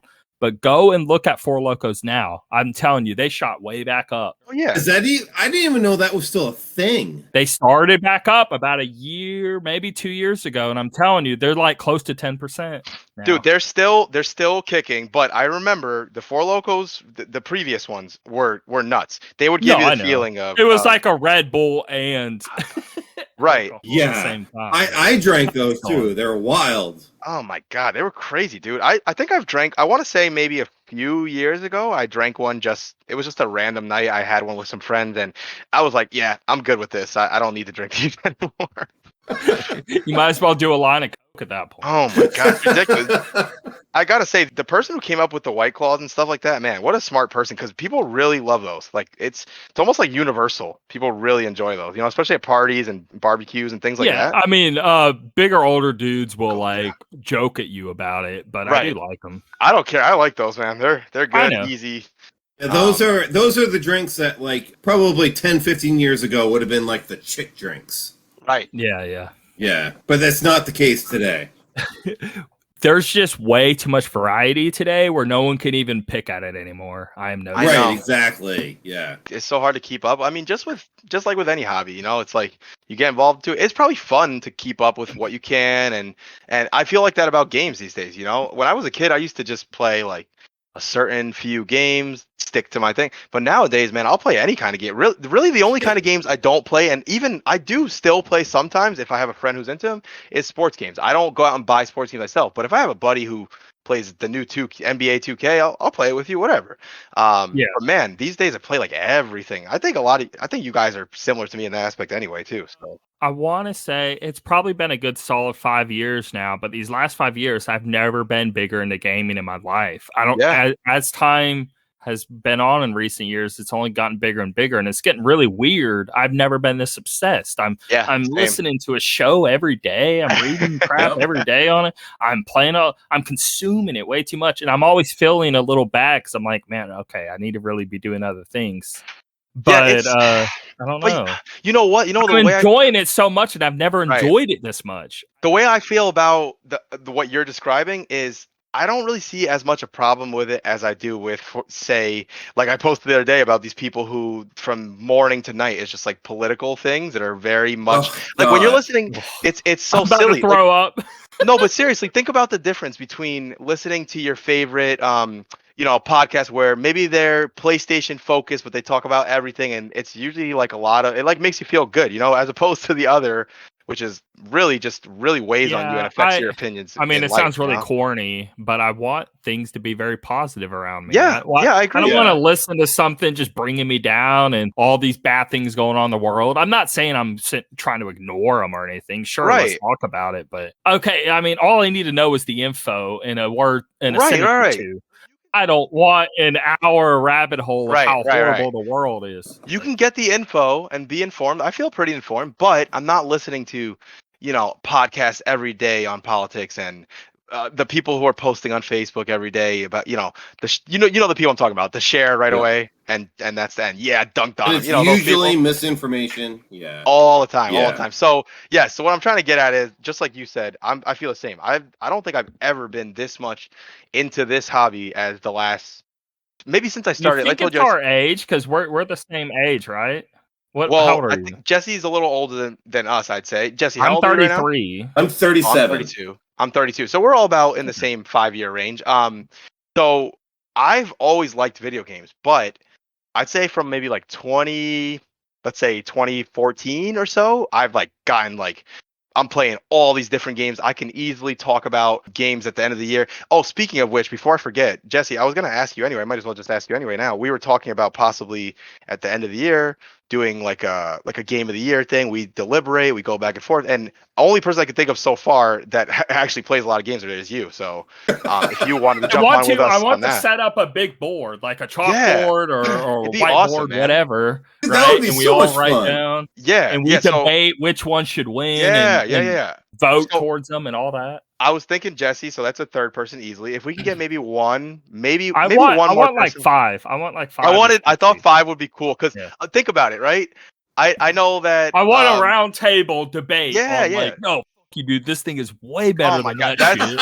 I think that would be so much fun if we do it. So Jesse, I was gonna tell you about that. So if we can figure out a way for all of us to do it and maybe get 1 or 2 more people, imagine how much fun that would be. Like, okay, so we're doing our top 10 now. Okay, Jesse says, well, I want to take this game out, and I'm like, whoa, no, and Tim's like, I want to take it out too. And like, I think that'd be awesome. Yeah, before we even start with the top 10, right? You're gonna have like 30, 40 games, and we have to reduce it to 10. And we all have to agree on these 10 being a part of it. That's going to be quite the debate. What's going to be hard is when we all have like wildly different top 10s. Yeah.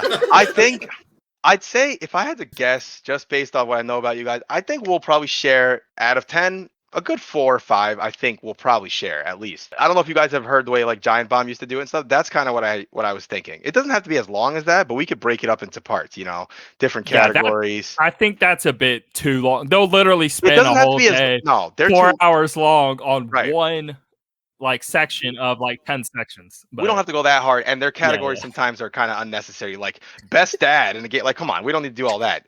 But we can do stuff like Well, first of all, overall game of the year, right? But then maybe you Just the have like basic genres like Best racing, exclusive sports, or best something. exclusive game, shooters. best DLC, stuff like that. I think could be pretty cool. And some of them, like you were saying, Tim, could be quick. They can be faster categories, and others like game of the year. That'll be a Let it drawn-out be thing, right? as small or as long as you want it to be.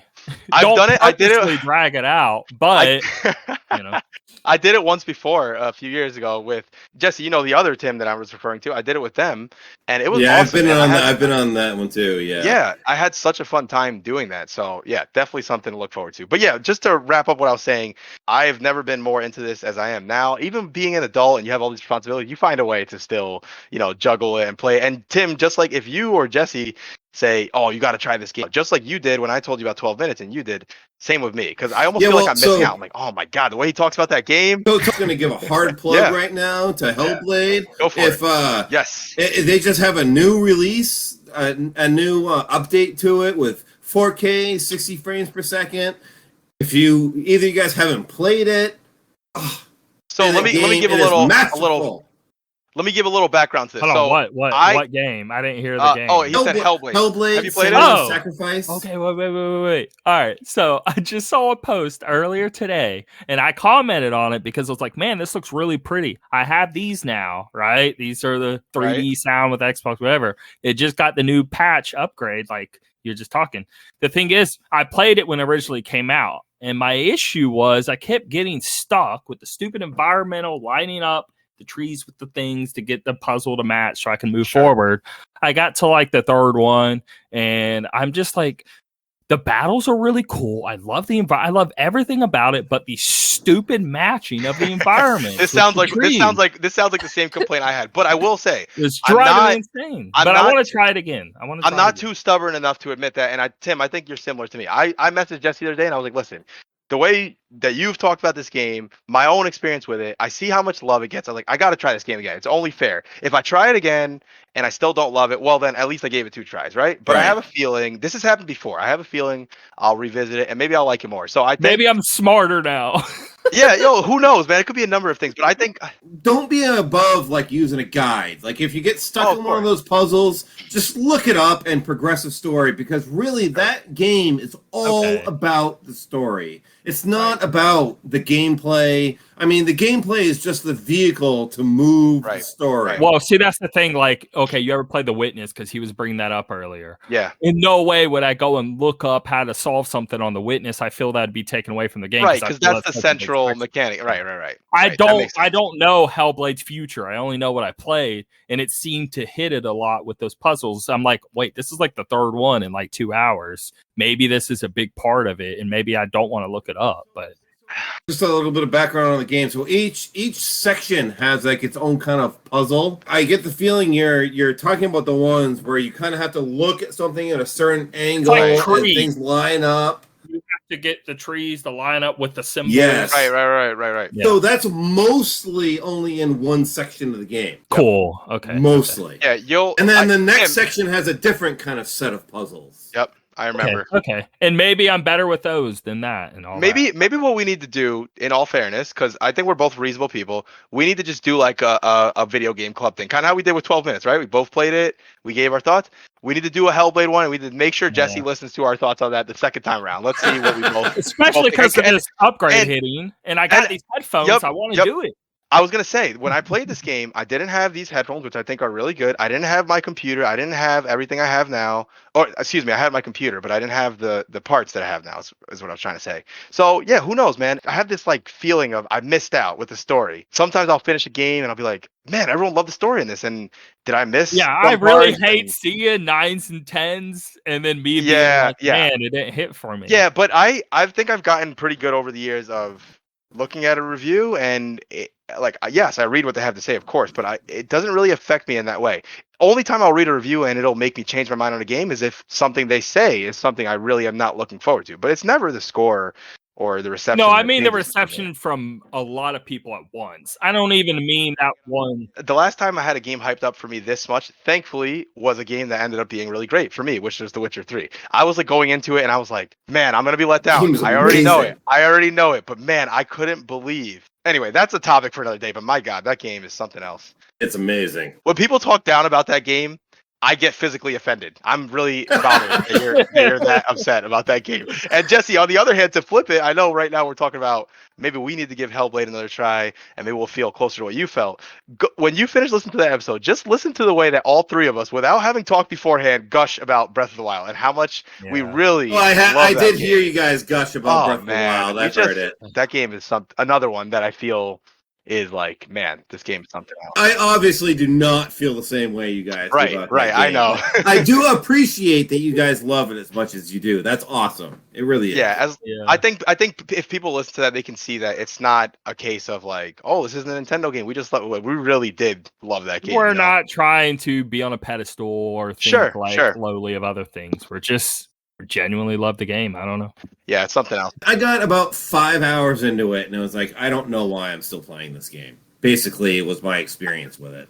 Weird. Well, let's I don't know. It's like 5 hours in, and I'm like, oh my God. That's so funny because the reaction you just had is literally the same exact reaction that I and Jesse have with you, Witcher. So it is really, it's just, different strokes. But listen, Jesse, I'm glad you came on. That was actually a really great talk and interesting. And also, I'm really pretty excited for you coming on in future episodes because I know you know your stuff with gaming just like Tim and I do, and I'm sure we'll have some great discussions. So especially the Game of the Year thing, I'm pumped for that, man. Yeah, that'll be fun. I did it with this last episode, but what I'm doing with my format going forward is I'm doing segments now. So I'm doing 1 or 2 segments, then I'm doing the news, then I'm doing a main story. You're a main story with this. But what I'm getting at is even if you want to get on for 30 minutes on a segment, it doesn't have to be gaming related. Whatever, it can be game related. You could have played something really incredible last night and beat it, and you just need to talk about it and be like, hey,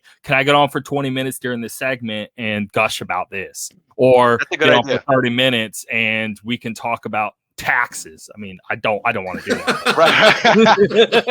That's a good idea. That's a good way to get someone on who's passionate about one game in particular, one thing that happened, That's a smart way to approach it. If you guys are ever looking for a third, I'm always willing to hop on and I'll talk about just about anything. Exactly. Awesome. So that's what I mean. Just post in the Discord and be like, hey, I thought of a really good topic. I just want it to be something you know a lot about and can bring a topic to the table that we can all discuss, whether we know ourselves or not. It's almost better if we don't because you get to explain it to us. Well, like today, I much prefer that sometimes, to just have like I did one of the earlier episodes. Tim was asking me questions about being a teacher last year through the whole pandemic, and it was great. Like that was a good episode. You need to listen to that, Jesse. That was probably a good one. I really like that. That's my favorite segment we've ever done. I love the teacher moment. Yeah, that was a good one. But just like you're saying, like if you get someone on who knows about what they're talking about, then it's almost like you're just asking questions and they're just talking, which is fine. I love that. That's like an interview. It's like getting a garbage man on the podcast and we get to talk to him for like 30 minutes to an hour. Okay, how does this really work? I mean, is the pay really good? Because you hear some people say, "Hey, you'll be surprised. It pays way better." They do say that a lot. Anyway, now that we've established all this, going forward, I have so many people in mind. All different topics and things that we'll bring on. So we got a lot of good stuff in store. So if it's somebody's career that is unusual, that is what I want to see more than anything. I want those really weird careers.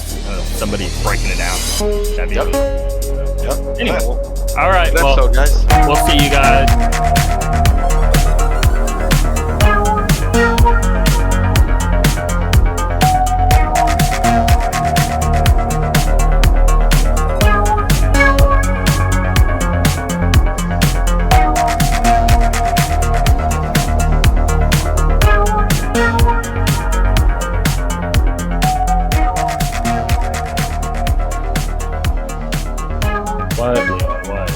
What is that? What is it? Tell Leon I'm sorry for beating him in Smash Bros. One time. He said he's sorry you suck at Smash Bros. No! No, I'm joking. He didn't say that. Yeah, you can eat it. You're good. All right.